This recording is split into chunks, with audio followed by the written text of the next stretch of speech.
ಪ್ರಿಯ ವಿದ್ಯಾರ್ಥಿಗಳೇ, ನನ್ನ ಹೆಸರು ಪ್ರಕಾಶ್ ಬಿಜಿ, ಸಹ ಶಿಕ್ಷಕರು, ಶ್ರೀ ರುದ್ರೇಶ್ವರ ಪ್ರೌಢಶಾಲೆ ಗೋಪೈನಾಡು.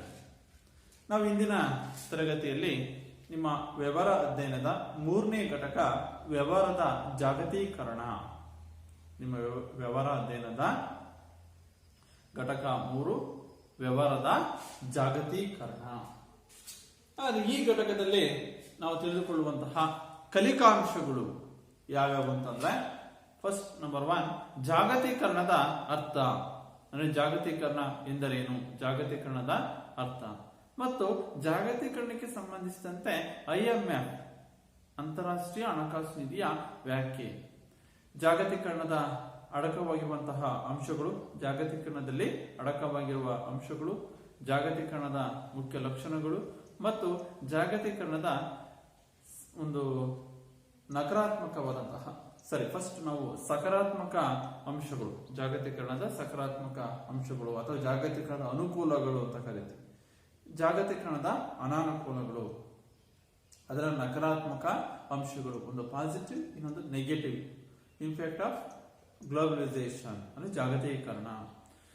ಈ ಒಂದು ಜಾಗತೀಕರಣದ ಅಲ್ಲಿ ಬರುವಂತಹ ಈ ಘಟಕದಲ್ಲಿ ಬರುವಂತಹ ಒಂದು ಕೊನೆಯ ಕಲಿಕಾಂಶ ಅಂತಂದ್ರೆ ವಿಶ್ವ ವ್ಯಾಪಾರ ಸಂಘಟನೆ WTO ಸ್ಥಾಪನೆ, ಅದರ ಉದ್ದೇಶ ಮತ್ತು ಗುರಿಗಳ ಬಗ್ಗೆ. ಇವೆಲ್ಲ ಕಲಿಕಾಂಶಗಳ ಬಗ್ಗೆ ನಾವು ಇಂದಿನ ತರಗತಿಯಲ್ಲಿ ತಿಳ್ಕೊಳ್ಳೋಣ. ಮೊದಲಿಗೆ ನಾವು ಜಾಗತೀಕರಣದ ಅರ್ಥ. ವಿದ್ಯಾರ್ಥಿಗಳೇ, ಜಾಗತೀಕರಣ ಅಂದ್ರೆ ಇಂದಿನ ಒಂದು ತಾಂತ್ರಿಕವಾದಂತಹ ಆಧುನಿಕತೆಯ ಯುಗದಲ್ಲಿ ಸಂಪರ್ಕ ಸಾಧನಗಳ ತ್ವರಿತಗತಿಯಾದಂತಹ ಒಂದು ಬಳಕೆಯಿಂದಾಗಿ ಇವತ್ತು ಯಾವುದೇ ವಸ್ತುಗಳು, ಉತ್ಪಾದನೆ ಮಾಡಿದಂತಹ ವಸ್ತುಗಳು ಕೇವಲ ಅವುಗಳ ಒಂದು ಉತ್ಪಾದನೆ ಮಾಡಿದ ಸ್ಥಳಕ್ಕೆ ಸೀಮಿತವಾಗಿಲ್ಲ.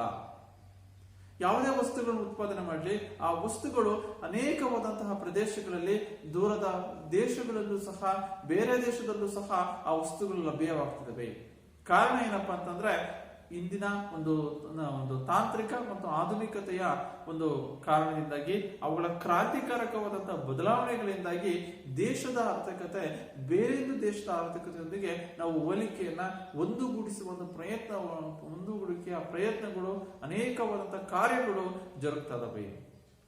ಜಾಗತೀಕರಣವೂ ಅಷ್ಟೇ, ಕೇವಲ ಜಾಗತೀಕರಣ ಅದು 1870ರಿಂದ 1913ರ ತನಕವೂ ಸಹ ಈ ಜಾಗತೀಕರಣವು ವ್ಯವಹಾರ ಕ್ಷೇತ್ರದಲ್ಲೇ ಒಂದು ಪ್ರಮುಖ ಪಾತ್ರವನ್ನ ವಹಿಸುತ್ತೆ. ಅಂದ್ರೆ 1870ರಿಂದ 1913ರ ತನಕ ಅಂದ್ರೆ ಈ ಜಾಗತೀಕರಣವು ವ್ಯವಹಾರ ಕ್ಷೇತ್ರಕ್ಕೆ ಇದೇನು ಹೊಸದಾದಂತಹ ಒಂದು ಪ್ರಕ್ರಿಯೆ ಅಲ್ಲ. ಇದು 1870ರಿಂದ 1913ರ ತನಕವೂ ಸಹ ವ್ಯವಹಾರ ಕ್ಷೇತ್ರದಲ್ಲಿ ತನ್ನದೇ ಆದಂತಹ ಪ್ರಮುಖ ಪಾತ್ರವನ್ನ ಈ ಜಾಗತೀಕರಣ ವಹಿಸಿತ್ತು. ಈ 1980ರ ಜಾಗತೀಕರಣವು ತೀವ್ರಗತಿಯಲ್ಲಿ ಪ್ರಗತಿ ಸಾಧಿಸಿದ್ದು ಅಭಿವೃದ್ಧಿಶೀಲ ರಾಷ್ಟ್ರಗಳಲ್ಲಿ.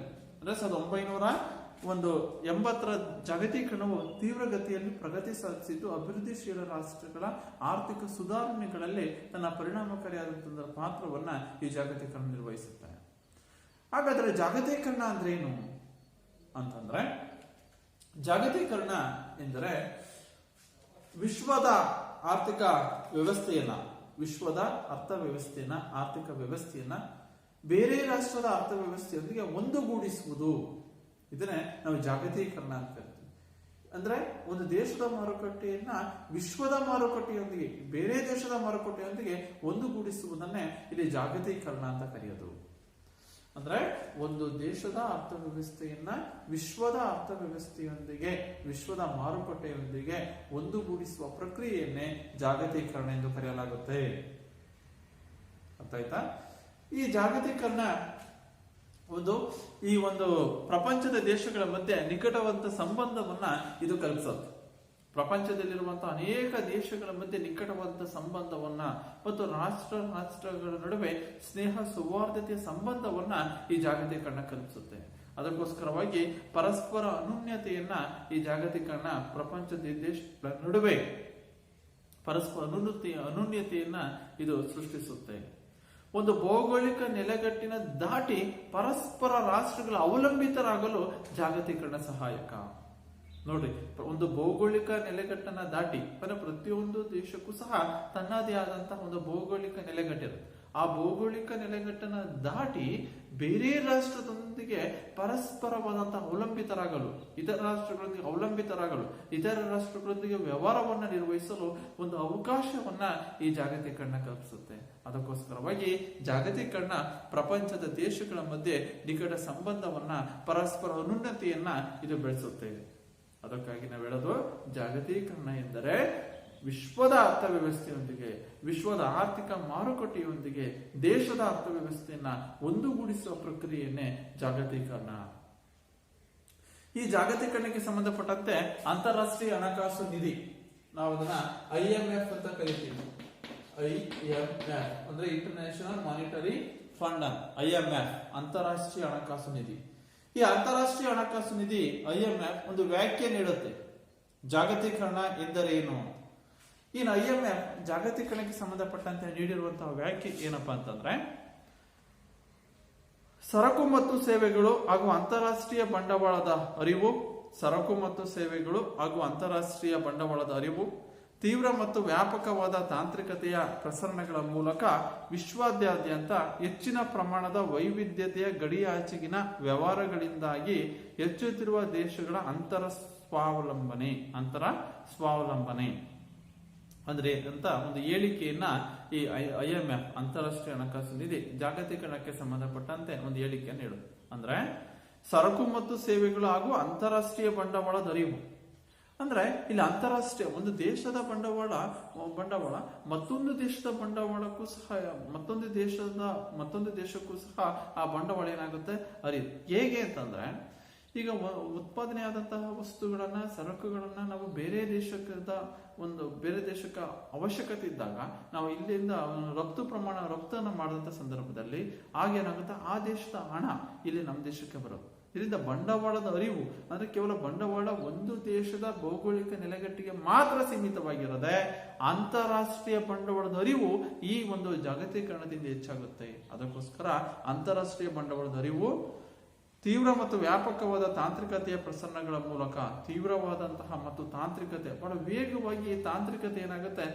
ಬದಲಾವಣೆ ಆಗ್ತಾ ಹೋದಂತೆ ತಾಂತ್ರಿಕತೆಯ ಪ್ರಸರಣಗಳ ಮೂಲಕ ವಿಶ್ವಾದ್ಯಂತ ಹೆಚ್ಚಿನ ಪ್ರಮಾಣದ ವೈವಿಧ್ಯತೆ ಗಡಿಯಾಚೆಗಿನ ಅಂದ್ರೆ ರಾಷ್ಟ್ರದ ಗಡಿಯಾಚೆಗಿನ ವ್ಯವಹಾರಗಳಿಂದಾಗಿ ಹೆಚ್ಚುತ್ತಿರುವ ದೇಶಗಳ ಅಂತರ ಸ್ವಾವಲಂಬನೆಯನ್ನೇ ಇವರು ಜಾಗತೀಕರಣ ಅಂತೇಳಿ ಈ IMF ಈ ಜಾಗತೀಕರಣಕ್ಕೆ ಸಂಬಂಧಿಸಿದಂತೆ ಒಂದು ವ್ಯಾಖ್ಯೆಯನ್ನ ನೀಡುತ್ತೆ. ಈ ವ್ಯಾಖ್ಯೆಯಿಂದ ನಮಗೆ ಸ್ಪಷ್ಟವಾಗಿ ಈ ಜಾಗತೀಕರಣಕ್ಕೆ ಸಂಬಂಧಪಟ್ಟಂತೆ ಏನು ಅಂತಾರಾಷ್ಟ್ರೀಯ ಹಣಕಾಸು ನಿಧಿ ಏನು ವ್ಯಾಖ್ಯೆ ನೀಡಿತ್ತೋ ಆ ವ್ಯಾಖ್ಯೆಯಿಂದ ನಮಗೆ ಸ್ಪಷ್ಟವಾಗಿ ಅರ್ಥವಾಗುವಂತಹ ಸ್ಪಷ್ಟವಾಗುವಂತಹ ಕೆಲವು ವಿಷಯಗಳು, ಕೆಲವು ಅಂಶಗಳು ಯಾವ್ಯಾವು ಅಂತಂದ್ರೆ, ಫಸ್ಟ್ ನಂಬರ್ 1, ಜಾಗತೀಕರಣವು ಸರಕು ಮತ್ತು ಸೇವೆಗಳ ಹೆಚ್ಚುತ್ತಿರುವ ಗಡಿಯಾಚೆಗಿನ ಚಲನೆ. ಅಂದ್ರೆ ಜಾಗತೀಕರಣದಿಂದ ಸರಕು ಮತ್ತು ಸೇವೆಗಳ ಗಡಿಯಾಚೆಗಿನ ಚಲನೆ ಅಂದ್ರೆ ಆ ಸರಕು ಮತ್ತು ಸೇವೆಗಳನ್ನ ಆ ಗಡಿಯನ್ನ ದಾಟಿ ನಾವು ಚಲನೆ ಆಗ್ತವೆ ಸರಕು ಸೇವೆಗಳು. ಉದಾಹರಣೆ, ಈಗ ನಮ್ಮ ದೇಶ ಭಾರತದಲ್ಲಿ ಉತ್ಪಾದನೆಯಾದಂತಹ ವಸ್ತುಗಳು, ಈ ಕರ್ನಾಟಕದ ಉತ್ಪಾದನೆ ವಸ್ತುಗಳು ಆಂಧ್ರದಲ್ಲಿ ಸಿಗ್ತವೆ. ಆಂಧ್ರದಲ್ಲಿ ಉತ್ಪಾದನೆ ವಸ್ತುಗಳು ಗುಜರಾತ್ನಲ್ಲೋ ಇನ್ನೊಂದು ಮಹಾರಾಷ್ಟ್ರದಲ್ಲೋ ಸಿಗ್ತವೆ. ಅದೇ ರೀತಿ ನಮ್ಮ ದೇಶದಲ್ಲಿ ಉತ್ಪಾದನೆ ಆದಂತಹ ಸರಕುಗಳನ್ನ ನಾವು ಬೇರೆ ರಾಷ್ಟ್ರದಲ್ಲಿ, ಈಗ ಅಮೆರಿಕ ಇರ್ಬೋದು, ರಷ್ಯಾ ಇರ್ಬೋದು, ಚೀನಾದಲ್ಲಿ ಅಲ್ಲಿ ಅವರಿಗೆ ಅವಶ್ಯಕ ಇದ್ದಂತ ಸಂದರ್ಭದಲ್ಲಿ ನಮ್ಮಲ್ಲಿ ಉತ್ಪಾದಂತಹ ಸರಕುಗಳು ಆ ದೇಶದಲ್ಲೂ ಸಿಗ್ತವೆ. ಯಾವುದರಿಂದ? ಜಾಗತೀಕರಣದಿಂದ. ಆಗ ನಮ್ಮ ದೇಶದ ಸರಕುಗಳು, ಉದಾಹರಣೆ ಚಾಪಿಸ್ಸು ದೂರದ ಅಮೆರಿಕದಲ್ಲಿ ಸಿಗುತ್ತೆ ಅಂದಾಗ ಭಾರತದ ಗಡಿಯಾಚೆ ಹೋಗಿ ಅಮೆರಿಕದಲ್ಲಿ ಅಲ್ಲಿನ ಜನರಿಗೆ ಈ ಭಾರತದ ಚಾಪಿಸ್ ಸಿಗುತ್ತೆ. ಇದಕ್ಕೆ ಕಾರಣ ಜಾಗತೀಕರಣ. ಜಾಗತೀಕರಣ ಇರಲಿಲ್ಲ ಅಂದಿದ್ರೆ ಕೇವಲ ಚಾಪಿಸ್ ಉತ್ಪಾದನೆ ಆದಂತಹ ಸರಕುಗಳು, ಚಾಪಿಸ್ಸು ಕೇವಲ ನಮ್ಮ ದೇಶದ ಒಳಗಡೆ ಇದೇನಾಗ್ತಾ ಇತ್ತು, ಬಳಕೆ ಆಗ್ತಾ ಇತ್ತು. ನಮ್ಮ ದೇಶದ ರಾಜ್ಯಗಳಲ್ಲಿ ಇದನ್ನು ಬಳಕೆ ಮಾಡ್ತಾ ಇತ್ತು. ಆದ್ರೆ ಗಡಿಯಾಚೆಗಿನ ಚಲನೆ ಆಗುತ್ತೆ ಅಂದ್ರೆ ಅಲ್ಲಿ ಕಾರಣ ಜಾಗತೀಕರಣದಿಂದ ಸರಕು ಮತ್ತು ಸೇವೆಗಳು ಗಡಿಯಾಚೆಗಿನ ಚಲನೆ ಆಗುತ್ತೆ. ಇದು ಒಂದು. ಇನ್ನು ಎರಡನೇದಾಗಿ ಇದರಿಂದ ಅಂತಾರಾಷ್ಟ್ರೀಯ ಬಂಡವಾಳದ ಅರಿವು ಸಹ, ಅಂದ್ರೆ ಬಂಡವಾಳದ ಮತ್ತು ತಾಂತ್ರಿಕತೆಯ ಮಾಹಿತಿಯು ಸಹ ಅಂತಾರಾಷ್ಟ್ರೀಯ ಬಂಡವಾಳದ ಅರಿವು ಹೆಚ್ಚಾಗುತ್ತೆ. ಅಂತಾರಾಷ್ಟ್ರೀಯ ಬಂಡವಾಳದ ತಾಂತ್ರಿಕತೆಯ ಮಾಹಿತಿಯ ಅರಿವು ಇದರಿಂದ ಆಗುತ್ತೆ. ಯಾವ್ದ್ರಿಂದ? ಈ ಜಾಗತೀಕರಣದಿಂದ. ಇಡೀ ಒಂದು ವಿಶ್ವವ್ಯಾಪಿ ಒಂದು ಮಾರುಕಟ್ಟೆಯಾಗಿಸಿಕೊಂಡು ಆ ಮೂಲಕವಾಗಿ ಕಚ್ಚಾ ವಸ್ತುಗಳು ಮತ್ತು ಇತರ ಸಂಪನ್ಮೂಲಗಳನ್ನ ವಿಶ್ವದ ಅಗ್ಗವಾದ ಮಾರುಕಟ್ಟೆಯಿಂದ ಪಡೆಯುವುದು. ವಿಶ್ವದ ಅಗ್ಗವಾದ ಮಾರುಕಟ್ಟೆಯಿಂದ ಪಡೆಯುವುದು ಅಂದ್ರೆ ಇಡೀ ವಿಶ್ವವನ್ನೇ ಒಂದು ಮಾರುಕಟ್ಟೆಯಾಗಿದೆ. ಈ ಜಾಗತೀಕರಣದಿಂದ ಇಡೀ ವಿಶ್ವ, ಇಡೀ ಪ್ರಪಂಚವೇ ಒಂದು ಮಾರುಕಟ್ಟೆಯಾಗುತ್ತೆ. ಪ್ರಪಂಚವೇ ಒಂದು ಮಾರುಕಟ್ಟೆಯಾದಾಗ ಎಲ್ಲಿ ಸುಲಭವಾಗಿ ಕಡಿಮೆ ಬೆಲೆಗೆ ಸಿಗ್ತಾವೋ ಅಂತ ಕಚ್ಚಾ ವಸ್ತುಗಳನ್ನ ಪಡೆದುಕೊಳ್ಳಲು ಅವಕಾಶವನ್ನು ಕಲ್ಪಿಸಿದಂತಾಗುತ್ತೆ ಜಾಗತೀಕರಣ. ಭಾರತದಲ್ಲಿ ಎರಡು ಬಗೆಯ ಕಚ್ಚಾ ವಸ್ತುಗಳು ಸಿಗ್ತವೆ ಅಂದ್ರೆ ಅಮೆರಿಕರು ಈ ಜಾಗತೀಕರಣದಿಂದ ಮಾಡ್ತಾರೆ. ಸುಲಭವಾಗಿ ಭಾರತದಲ್ಲಿ ಕಡಿಮೆ ಬೆಲೆ ಕೊಟ್ಟು ಇಲ್ಲಿನ ಕಚ್ಚಾ ವಸ್ತುಗಳನ್ನು ಮಾಡ್ತಾರೆ. ಅಮೆರಿಕ ತಗೊಂಡೋಗಿ ಅಲ್ಲಿ ಸಿದ್ಧ ವಸ್ತುಗಳನ್ನಾಗಿ ಅದನ್ನ ಪರಿವರ್ತಿಸಿ ಮತ್ತೆ ನಮ್ಮ ದೇಶಕ್ಕೆ ತಂದು ಮಾರಾಟ ಮಾಡ್ತಾರೆ. ಇಲ್ಲಿ ಜಾಗತೀಕರಣ ಏನು ಅನುಕೂಲ ಮಾಡಿಕೊಡುತ್ತಪ್ಪ ಅಂದ್ರೆ ಇಡೀ ವಿಶ್ವವೇ ಒಂದು ಮಾರುಕಟ್ಟೆಯ ವ್ಯವಸ್ಥೆಯನ್ನ ಈ ಜಾಗತೀಕರಣ ಕಲ್ಪಿಸುತ್ತೆ. ಅಂದ್ರೆ ಜಾಗತೀಕರಣಕ್ಕೆ ಸಂಬಂಧಿಸಿದಂತೆ ಏನು IMF ಅಂತಾರಾಷ್ಟ್ರೀಯ ಹಣಕಾಸು ನಿಧಿ ಏನು ಹೇಳಿಕೆ ನೀಡುತ್ತೋ ಆ ಹೇಳಿಕೆಯಿಂದ ನಮಗೆ ಸ್ಪಷ್ಟವಾಗುವಂತಹ ಅಂಶಗಳು. ಅದರಲ್ಲಿ ನಾವು ಮೊದಲಿಗೆ ಸರಕು ಮತ್ತು ಸೇವೆಗಳ ಗಡಿಯಾಚೆಗಿನ ಚಲನೆ, ಎರಡನೇದು ಬಂಡವಾಳದ ಮಾಹಿತಿಯ ತಾಂತ್ರಿಕತೆಯ ಅಂತಾರಾಷ್ಟ್ರೀಯ ಅರಿವು, ಮೂರನೇದು ಇಡೀ ವಿಶ್ವವೇ ಒಂದು ಮಾರುಕಟ್ಟೆಯಾಗಿಸಿ ಕಚ್ಚಾ ವಸ್ತುಗಳನ್ನ ಅತ್ಯಂತ ಅಗ್ಗವಾದ ಕಡಿಮೆ ಬೆಲೆಗೆ ದೊರಕುವಂತೆ ಮಾಡಲು, ಅದನ್ನು ಪಡೆಯುವಂತೆ ಮಾಡಲು ಅವಕಾಶ ಆಗುತ್ತೆ ಜಾಗತೀಕರಣದಿಂದ. ಇವು ಮೂರು. ಇನ್ನು ನಾಲ್ಕನೇದು ವಿಶ್ವದ ಯಾವುದೇ ಪ್ರದೇಶದಲ್ಲಿ ಹೆಚ್ಚಿನ ಕಡಿಮೆ ವೆಚ್ಚದಲ್ಲಿ ಸರಕುಗಳನ್ನ ಉತ್ಪಾದಿಸಬಹುದು. ವಿಶ್ವದ ಯಾವುದೇ ಪ್ರದೇಶದಲ್ಲಿ ಅತ್ಯಂತ ಕಡಿಮೆ ವೆಚ್ಚದಲ್ಲಿ ಸರಕುಗಳನ್ನ ಉತ್ಪಾದಿಸಬಹುದು. ಇದು ಈ ಜಾಗತೀಕರಣದಿಂದ ಆಗುವಂತಹ ಆ ಹೇಳಿಕೆಯಿಂದ ನಮಗೆ ಸ್ಪಷ್ಟವಾಗುವಂತಹ ಅಂಶಗಳು. ಮಕ್ಕಳ, ಜಾಗತೀಕರಣ ಅಂತಂದ್ರೆ ನಿಮಗೆ ಕಾನ್ಸೆಪ್ಟ್ ಇರಬೇಕು. ಏನು ಅಂತಂದ್ರೆ ಒಂದು ಭೌಗೋಳಿಕ ಗಡಿಯಾಚೆಗಿನ ರಾಷ್ಟ್ರದ ಅರ್ಥವ್ಯವಸ್ಥೆಯನ್ನ ವಿಶ್ವದ ಅರ್ಥವ್ಯವಸ್ಥೆಯಲ್ಲಿ ಒಂದುಗೂಡಿಸುವುದು, ರಾಷ್ಟ್ರಗಳ ಮಧ್ಯೆ ಪರಸ್ಪರ ನಿಕಟ ಸಂಬಂಧವನ್ನ, ಪರಸ್ಪರ ಅನ್ಯೋನ್ಯತೆಯನ್ನ ಕಲ್ಪಿಸುವುದು ಜಾಗತೀಕರಣ. ಅರ್ಥ ಆಯ್ತು ಹೇಳಿದ್ದು? ವಿಶ್ವದ ಆರ್ಥಿಕತೆಯನ್ನ ಒಂದು ರಾಷ್ಟ್ರದ ಆರ್ಥಿಕತೆಯೊಂದಿಗೆ ಒಂದುಗೂಡಿಸುವುದನ್ನೇ ಜಾಗತೀಕರಣ ಎಂದು ಕರೆಯಬಹುದು. ಈಗ ಜಾಗತೀಕರಣದ ಅರ್ಥ ಮತ್ತು ಜಾಗತೀಕರಣಕ್ಕೆ ಸಂಬಂಧಿಸಿದಂತೆ IMF ಹೇಳಿರುವಂತಹ ಒಂದು ವ್ಯಾಖ್ಯೆಯನ್ನ ನಾವು ತಿಳ್ಕೊಂಡ್ರು. ನಂತರ ಆ ವ್ಯಾಖ್ಯೆಯಿಂದ ಸ್ಪಷ್ಟವಾಗುವ ಅಂಶಗಳನ್ನು ಸಹ ನಾವು ತಿಳ್ಕೊಂಡ್ರು. ಈಗ ಜಾಗತೀಕರಣದಲ್ಲಿ ಅಡಕವಾಗಿರೋ ಅಂಶಗಳು, ಆದರೆ ಜಾಗತೀಕರಣದಲ್ಲಿ ಯಾವ್ಯಾವ ವಿಷಯಗಳ ಅಂಶಗಳು ಅಡಕವಾಗಿವೆ ಅನ್ನೋದನ್ನ ಈಗ, ಪ್ರಿಯ ವಿದ್ಯಾರ್ಥಿಗಳೇ, ನಾವೀಗ ಜಾಗತೀಕರಣದ ಅರ್ಥ ಮತ್ತು ಜಾಗತೀಕರಣದ ಅಂತಾರಾಷ್ಟ್ರೀಯ ಹಣಕಾಸು ನಿಧಿ ನಾವು IMF ಅಂತ ಏನು ಕರಿತೀವೋ IMFನ ಒಂದು ವ್ಯಾಖ್ಯೆಯನ್ನ ತಿಳ್ಕೊಂಡು,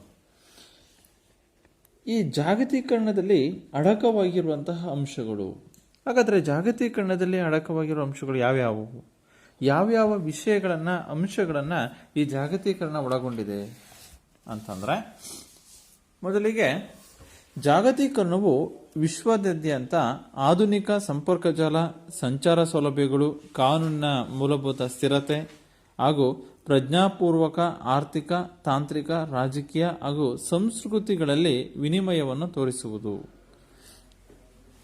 ಅಂದ್ರೆ ಈ ಜಾಗತೀಕರಣ ಇಡೀ ಪ್ರಪಂಚದಾದ್ಯಂತ ಇರುವಂತಹ ಆಧುನಿಕ ಸಂಪರ್ಕ ಜಾಲವನ್ನ ಮತ್ತು ತಾಂತ್ರಿಕ, ರಾಜಕೀಯ, ಸಂಸ್ಕೃತಿಗಳನ್ನು ಒಂದು ದೇಶದಿಂದ ಮತ್ತೊಂದು ದೇಶದ ನಡುವೆ ವಿನಿಮಯ ಆಗುತ್ತೆ. ಎರಡನೇದಾಗಿ ರಾಜಕೀಯ ಅರಿಕೆಗಳಿಂದ ಗಡಿಭಾಗಗಳ ಸಂಬಂಧಗಳ ಮೂಲಕ ಅಂತಾರಾಷ್ಟ್ರೀಯ ಬಂಡವಾಳ ಮತ್ತು ವ್ಯಾಪಾರವನ್ನು ಪ್ರೋತ್ಸಾಹಿಸುತ್ತೆ. ಈ ಒಂದು ದೇಶಕ್ಕೆ ಈ ಒಂದು ಜಾಗತೀಕರಣ ಸೀಮಿತವಾಗಿರುವುದಿಲ್ಲ. ಇಡೀ ಒಂದು ಪ್ರಪಂಚವನ್ನೇ ಒಂದು ಮಾರುಕಟ್ಟೆಯನ್ನಾಗಿ ಇದು ರೂಪಿಸಿರೋದ್ರಿಂದ ಅಂತಾರಾಷ್ಟ್ರೀಯ ಬಂಡವಾಳ ಮತ್ತು ವ್ಯಾಪಾರವನ್ನು ಪ್ರೋತ್ಸಾಹಿಸುತ್ತೆ ಮತ್ತು ದೇಶಗಳ ನಡುವೆ ಸ್ನೇಹ ಸಂಬಂಧವನ್ನು ಸಹ ವೃದ್ಧಿಸುತ್ತೆ. ಇನ್ನು ಎರಡನೇ ಅಂಶ ಅಂತಾರಾಷ್ಟ್ರೀಯ ಬಂಡವಾಳ ಮತ್ತು ವ್ಯಾಪಾರವನ್ನು ಪ್ರೋತ್ಸಾಹಿಸುತ್ತೆ. ಮೂರನೇದು ಅಂದರೆ ಜಾಗತೀಕರಣದಲ್ಲಿ ಅಡಕವಾಗಿರುವ ಅಂಶಗಳು, ಅದರಲ್ಲಿ ಮೂರನೇದು ಆಮದು ಮತ್ತು ರಫ್ತುಗಳ ಸುಂಕಗಳನ್ನು ನಿರ್ಮೂಲನೆ ಮಾಡಿ ಮುಕ್ತ ವಲಯಗಳನ್ನು ಸೃಷ್ಟಿಸುವುದು. ಆಮದು ಮತ್ತು ರಫ್ತುಗಳ ಸುಂಕಗಳನ್ನು ನಿರ್ಮೂಲನೆ ಮಾಡಿ ಮತ್ತು ಯಾವುದೇ ಒಂದು ದೇಶ ಇನ್ನೊಂದು ದೇಶಕ್ಕೆ ವಸ್ತುಗಳನ್ನು ಉತ್ಪಾದನೆ ಮಾಡಿದ ಸರಕುಗಳನ್ನು ನಾವೇನು ಕಳಿಸೋದನ್ನು ನಾವೇನು ರಫ್ತು ಪ್ರಮಾಣ ಅಂತೀವಿ. ಆ ರಫ್ತು ಮಾಡಿದಾಗ ಆ ರಫ್ತು ಸರಕುಗಳ ಮೇಲೆ ವಸ್ತುಗಳ ಮೇಲೆ ಸುಂಕವನ್ನು ವಿಧಿಸ್ತಾ ಇರ್ತಾರೆ. ಮತ್ತು ಇನ್ನು ಬೇರೆಯೊಂದು ದೇಶದಿಂದ ನಮ್ಮ ದೇಶಕ್ಕೆ ತರಿಸಿಕೊಳ್ಳುವಂಥದನ್ನು ಏನು ಆಮದು ಏನು ಕರಿತೀವೋ ಆ ಆಮದು ವಸ್ತುಗಳ ಮೇಲೂ ಸಹ ಸುಂಕವನ್ನು ವಿಧಿಸಲಾಗುತ್ತೆ. ಆ ಸುಂಕಗಳನ್ನೇ ಆಮದು ಮತ್ತು ರಫ್ತು ಸುಂಕವನ್ನು ನಿರ್ಮೂಲನೆ ಮಾಡಿ ಮುಕ್ತ ವಲಯವನ್ನು ಸೃಷ್ಟಿಸಬೇಕು. ಹಾಗೆ ಮಾಡ್ತಾ ಪ್ರತಿಯೊಂದು ದೇಶದವರು ಸಹ ಹೆಚ್ಚು ಹೆಚ್ಚು ವಸ್ತುಗಳನ್ನು ಉತ್ಪಾದನೆ ಮಾಡಿ ಅದನ್ನು ರಫ್ತು ಮಾಡಲು ಅದರ ಯಾವುದೇ ರೀತಿಯಾದಂತಹ ಒಂದು ಇಡೀ ಒಂದು ದೇಶಗಳ ಮಧ್ಯೆ ವಸ್ತುಗಳ ಒಂದು ಚಲನೆ ಆಗ್ತಾ ಹೋಗುತ್ತೆ. ಅದಕ್ಕೋಸ್ಕರ ಈ ಆಮದು ಮತ್ತು ರಫ್ತು ಸುಂಕ ನಿರ್ಮೂಲನೆ ಮಾಡಿ ಮುಕ್ತವಾದಂತಹ ಒಂದು ವಲಯವನ್ನು ಸೃಷ್ಟಿಸುವುದು ಇದು ಜಾಗತೀಕರಣದ ಬಹಳ ಪ್ರಮುಖವಾದಂತಹ ಒಂದು ಅಂಶ. ಇನ್ನು ಸಾರಿಗೆ ವೆಚ್ಚವನ್ನು ಸಮುದ್ರಯಾನದಲ್ಲಿ ಕಂಟೈನರ್ ಸೇವೆಯ ಅಳವಡಿಕೆಯಿಂದ ಕಡಿಮೆ ಮಾಡುವುದು. ಈ ಒಂದು ಸರಕುಗಳನ್ನ ಒಂದು ಕಡೆಯಿಂದ ಇನ್ನೊಂದು ಕಡೆಗೆ ಏನು ಸಾಗಿಸುವಂತಹ ಒಂದು ಏನು ಸಾರಿಗೆ ವೆಚ್ಚ ಏನು ದುಬಾರಿಯಾಗಿರುತ್ತೆ, ಆ ಸಾರಿಗೆ ವೆಚ್ಚವನ್ನು ಕಡಿಮೆ ಮಾಡಬೇಕು ಅಂದಾಗ ನಾವು ಸಮುದ್ರಯಾನದ ಮುಖಾಂತರವಾಗಿ ಕಂಟೈನರ್ ಸೇವೆಯ ಸಹಾಯದಿಂದ ಆ ಸಾರಿಗೆ ವೆಚ್ಚವನ್ನು ಕಡಿಮೆ ಮಾಡುವುದು. ಬಂಡವಾಳ ಹತೋಟಿಯನ್ನು ಕಡಿಮೆಗೊಳಿಸುವುದು ಅಥವಾ ನಿರ್ಮೂಲನ ಮಾಡುವುದು. ಬಂಡವಾಳದ ಹತೋಟಿಯನ್ನು ಕಡಿಮೆಗೊಳಿಸುವುದು ಅಥವಾ ನಿರ್ಮೂಲನೆ ಮಾಡುವುದು ಇದು ಸಹ ಜಾಗತೀಕರಣದಲ್ಲಿ ಅಡಕವಾಗಿರುವಂತಹ ಒಂದು ಅಂಶ. ವಿಶ್ವವ್ಯಾಪಿ ಸಂಸ್ಥೆಗಳಿಗೆ ಪ್ರೋತ್ಸಾಹ ಧನ ಸೃಷ್ಟಿಸುವುದು. ವಿಶ್ವವ್ಯಾಪಿ ಸಂಸ್ಥೆಗಳಿಗೆ ಪ್ರೋತ್ಸಾಹ ಧನವನ್ನು ನೀಡುವುದು ಸಹ ಜಾಗತೀಕರಣದಲ್ಲಿ ಅಡಕವಾಗಿರುವಂತಹ ಒಂದು ಅಂಶ. ಇನ್ನು ಕೊನೆಯ ಅಂಶ, ಅನೇಕ ದೇಶಗಳ ನಡುವೆ ಬೌದ್ಧಿಕ ಆಸ್ತಿ ಸಂಬಂಧ ಕಾಯ್ದೆಗಳು ನಿರ್ಬಂಧಗಳಿಲ್ಲದೆ ಸಾಮರಸ್ಯ ಉಂಟು ಮಾಡುವುದು. ಅಂದರೆ ದೇಶಗಳ ನಡುವಿನ ಬೌದ್ಧಿಕ ಆಸ್ತಿ ಸಂಬಂಧ ಕಾಯ್ದೆಗಳು ಯಾವುದೇ ನಿಯಂತ್ರಣ ಆಗಲಿ ನಿರ್ಬಂಧಗಳಿಲ್ಲದೆ ಅವಳ ನಡುವೆ ಒಂದು ಸಾಮರಸ್ಯವನ್ನು ಸ್ನೇಹ ಸೌಹಾರ್ದತೆಯನ್ನು ಸೃಷ್ಟಿಸುವುದು ಉಂಟು ಮಾಡುವುದು ಸಹ ಜಾಗತೀಕರಣದ ಒಂದು ಪ್ರಮುಖವಾದ ಅಂಶವಾಗಿರುತ್ತೆ. ಉದಾಹರಣೆ ಏನು, ಚೀನಾದ ಕೆಲವು ಸಾಮ್ಯ ಪಡೆದಿರುವಂತಹ ನಾವೇನು ಪೇಟೆಂಟ್ ಅಂತ ಕರಿತೀವೋ ಆ ವಸ್ತುಗಳು ಅಮೆರಿಕದ ಕೆಲವು ಪ್ರಮುಖ ಅಂಗಡಿಗಳಲ್ಲಿ ದೊರೆಯುತ್ತವೆ. ಇಲ್ಲಿ ಅಮೆರಿಕದ ಅಂಗಡಿಯಲ್ಲಿ ಸುಲಭವಾಗಿ ಚೀನಾದ ಕೆಲವು ಪೇಟೆಂಟ್ ಪಡೆದಂಥ ವಸ್ತುಗಳು ದೊರಕ್ತವೆ. ಇಂತಹ ಒಂದು ಅವಕಾಶವನ್ನು ಮುಕ್ತ ಅವಕಾಶವನ್ನು ದೊರಕಿಸ್ಕೊಡ್ಬೇಕು. ಆಗ ಏನಾಗುತ್ತೆ, ಪ್ರತಿಯೊಂದು ದೇಶದ ವಸ್ತುಗಳು ಸಹ ಬೇರೆ ಬೇರೆ ಪ್ರಪಂಚದ ಬೇರೆ ಬೇರೆ ದೇಶಗಳಲ್ಲಿ ಅಲ್ಲಿನ ಮಾರುಕಟ್ಟೆಯಲ್ಲಿ ಸುಲಭವಾಗಿ ಅಲ್ಲಿನ ಕಡಿಮೆ ಬೆಲೆಗೆ ಸಿಗುತ್ತವೆ. ಆದಾಗ ಎಲ್ಲ ದೇಶಗಳ ಒಂದು ಸಂಬಂಧ, ಅಂತಾರಾಷ್ಟ್ರೀಯ ಸಂಬಂಧವೂ ಸಹ ಈ ಒಂದು ಅಂತಾರಾಷ್ಟ್ರೀಯ ವ್ಯವಹಾರದ ಮೂಲಕವಾಗಿ ವೃದ್ಧಿಯಾಗುತ್ತೆ. ಇವು ಜಾಗತೀಕರಣದಲ್ಲಿ ಅಡಕವಾಗಿರುವಂತಹ 7 ಬಹಳ ಪ್ರಮುಖವಾದಂತಹ ಅಂಶಗಳು. ವಿದ್ಯಾರ್ಥಿಗಳೇ, ನಾವೀಗ ಜಾಗತೀಕರಣದಲ್ಲಿ ಅಡಕವಾಗಿರುವಂತಹ ಅಂಶಗಳ ಬಗ್ಗೆ ತಿಳ್ಕೊಂಡು ಈಗ ಜಾಗತೀಕರಣದ ಮುಖ್ಯ ಲಕ್ಷಣಗಳು, ಜಾಗತೀಕರಣ ಯಾವ್ಯಾವ ತನ್ನದೇ ಆದಂಥ ಒಂದು ಪ್ರಮುಖ ಲಕ್ಷಣಗಳನ್ನು ಒಳಗೊಂಡಿದೆ ಅನ್ನೋದನ್ನು ತಿಳ್ಕೊಳ್ಳೋದಾದರೆ, ಮೊದಲಿಗೆ ಜಾಗತೀಕರಣವು ವಿಶ್ವದ ಆರ್ಥಿಕತೆಯ ಏಳಿಗೆಗಿಂತ ತೀವ್ರವಾಗಿ ಅಂತಾರಾಷ್ಟ್ರೀಯ ವ್ಯಾಪಾರವನ್ನು ಹೆಚ್ಚಿಸುತ್ತೆ. ಅಂದರೆ ಈ ಜಾಗತೀಕರಣದ ಮೂಲ ಉದ್ದೇಶವೇ ಅಂತಾರಾಷ್ಟ್ರೀಯ ವ್ಯಾಪಾರವನ್ನು ಪ್ರೋತ್ಸಾಹಿಸಬೇಕು. ಪ್ರತಿಯೊಂದು ದೇಶವೂ ಸಹ ಈ ಅಂತಾರಾಷ್ಟ್ರೀಯ ಸಹಕಾರ ಸಂಬಂಧವನ್ನು ವ್ಯಾಪಾರವನ್ನು ಮಾಡಬೇಕು. ಆ ಮೂಲಕವಾಗಿ ಅಂತಾರಾಷ್ಟ್ರೀಯ ವ್ಯಾಪಾರವನ್ನು ಹೆಚ್ಚಿಸುವುದು ಇದರ ಪ್ರಮುಖವಾದಂಥ ಒಂದು ಲಕ್ಷಣವಾಗಿದೆ. ಎರಡನೇದು, ಅಂತಾರಾಷ್ಟ್ರೀಯ ಬಂಡವಾಳವನ್ನು ವೃದ್ಧಿಸಿ ಬಂಡವಾಳದ ಅರಿವನ್ನು ಮತ್ತು ಬಂಡವಾಳದ ನೇರ ಹೂಡಿಕೆಯನ್ನು ಹೆಚ್ಚಿಸುತ್ತದೆ. ಅಂತಾರಾಷ್ಟ್ರೀಯ ಬಂಡವಾಳವನ್ನು ವೃದ್ಧಿಸಿ ಅಂದರೆ ಎಲ್ಲ ದೇಶದವರು ಸಹ ಇನ್ನೊಂದು ದೇಶದ ನಡುವೆ ಒಂದು ವ್ಯವಹಾರವನ್ನು ವಹಿವಾಟವನ್ನು ನಡೆಸುವುದರ ಮೂಲಕವಾಗಿ ಬಂಡವಾಳದ ನೇರ ಹೂಡಿಕೆಯನ್ನು ಹೆಚ್ಚಿಸುವುದು. 3, ಅಂತಾರಾಷ್ಟ್ರೀಯ ವ್ಯಾಪಾರ ಕರಾರುಗಳನ್ನು ಸೃಷ್ಟಿಸುತ್ತದೆ. ಇದಕ್ಕಾಗಿಯೇ ಈ ವಿಶ್ವ ವ್ಯಾಪಾರ ಸಂಸ್ಥೆಗಳು ನಾವು WTO ಅಂತ ಕರಿತೀವಿ, ವರ್ಲ್ಡ್ ಟ್ರೇಡ್ ಆರ್ಗನೈಸೇಷನ್ ಅಂತ, ವಿಶ್ವ ವ್ಯಾಪಾರ ಸಂಘಟನೆ ಮತ್ತು OPEC ಅಂತ, ಇವುಗಳು ಈ ವ್ಯಾಪಾರ ಕರಾರುಗಳಿಗೆ ಸಂಬಂಧಪಟ್ಟಂತೆ ಇರುವಂತಹ ಒಂದು ವಿಶ್ವ ವ್ಯಾಪಾರ ಸಂಸ್ಥೆಗಳು. ವಿಶ್ವ ಹಣಕಾಸಿನ ನೀತಿಯನ್ನು ಅಭಿವೃದ್ಧಿಪಡಿಸುತ್ತದೆ. ಜಾಗತೀಕರಣದ ಮತ್ತೊಂದು ಲಕ್ಷಣ ಏನಪ್ಪಾ ಅಂದ್ರೆ ವಿಶ್ವ ಹಣಕಾಸಿನ ನೀತಿಯನ್ನು ಅಭಿವೃದ್ಧಿಪಡಿಸುವುದು. ನೆಕ್ಸ್ಟ್, ಅಂತಾರಾಷ್ಟ್ರೀಯ ಸಂಸ್ಥೆಗಳಾದ ವಿಶ್ವ ವ್ಯಾಪಾರ ಸಂಘಟನೆ ಮತ್ತು ಅಂತಾರಾಷ್ಟ್ರೀಯ ಹಣಕಾಸು ನಿಧಿಗಳ ಪಾತ್ರ ಹೆಚ್ಚಿಸುತ್ತದೆ. ಏಕೆಂದರೆ ಈ ಅಂತಾರಾಷ್ಟ್ರೀಯ ವ್ಯಾಪಾರ ವಹಿವಾಟು ನಡೆಸಬೇಕು ಅಂತಂದರೆ ಹಣಕಾಸಿನ ಅವಶ್ಯಕತೆ, ಹಣಕಾಸಿನ ಅಗತ್ಯತೆ ಇರುತ್ತೆ. ಅದಕ್ಕೋಸ್ಕರವಾಗಿ ಈ ಒಂದು IMF ಏನ್ ಮಾಡುತ್ತೆ, ಅಂತಾರಾಷ್ಟ್ರೀಯ ಹಣಕಾಸು ನಿಧಿ ತನ್ನ ಸದಸ್ಯ ರಾಷ್ಟ್ರಗಳಿಗೆ ಮತ್ತು ಅಂತಾರಾಷ್ಟ್ರೀಯ ವಹಿವಾಟು ನಡೆಸುವಂತಹ ರಾಷ್ಟ್ರಗಳಿಗೆ ಸಾಲವನ್ನ ನೀಡುವುದರ ಮೂಲಕವಾಗಿ ಈ ಅಂತಾರಾಷ್ಟ್ರೀಯ ಸಂಬಂಧದ ವೃದ್ಧಿಗೆ ಸಹಕಾರವನ್ನ ನೀಡುತ್ತೆ. ಮತ್ತು ಈ WTO ಅಷ್ಟೇ, ಈ ವಿಶ್ವ ವ್ಯಾಪಾರ ಸಂಘಟನೆ ಅಂತ ಏನು ಕರೀತು WTO, ಇದು ವ್ಯಾಪಾರಕ್ಕೆ ಸಂಬಂಧಪಟ್ಟಂತೆ ರಾಷ್ಟ್ರಗಳ ನಡುವಿನ ಒಂದು ವ್ಯಾಜ್ಯಗಳನ್ನು ಇದು ಬಗೆಹರಿಸುತ್ತೆ. ಆ ಮೂಲಕವಾಗಿ ಅದು ಸಹ ಅಂತಾರಾಷ್ಟ್ರೀಯ ಸಂಬಂಧವನ್ನು ಉತ್ತಮಪಡಿಸುತ್ತೆ. ಜಸ್ಟ್ ಕೆಲವು ಆರ್ಥಿಕ ವ್ಯವಹಾರ ಪದ್ಧತಿಗಳಾದಂತಹ ಹೊರ ನೆರವು ಮುಂತಾದವುಗಳನ್ನು ಬಹುರಾಷ್ಟ್ರೀಯ ಸಂಸ್ಥೆಗಳ ಮೂಲಕ ಹೆಚ್ಚಿಸುತ್ತದೆ. ಅಂದರೆ ಕೆಲವೊಂದು ರಾಷ್ಟ್ರದ ಒಂದು ಆರ್ಥಿಕ ಪರಿಸ್ಥಿತಿಯನ್ನು ಸುಧಾರಿಸುವ ದೃಷ್ಟಿಯಿಂದ ಔಟ್ಸೋರ್ಸ್ ಅಂತ ಕರಿತೀವಿ.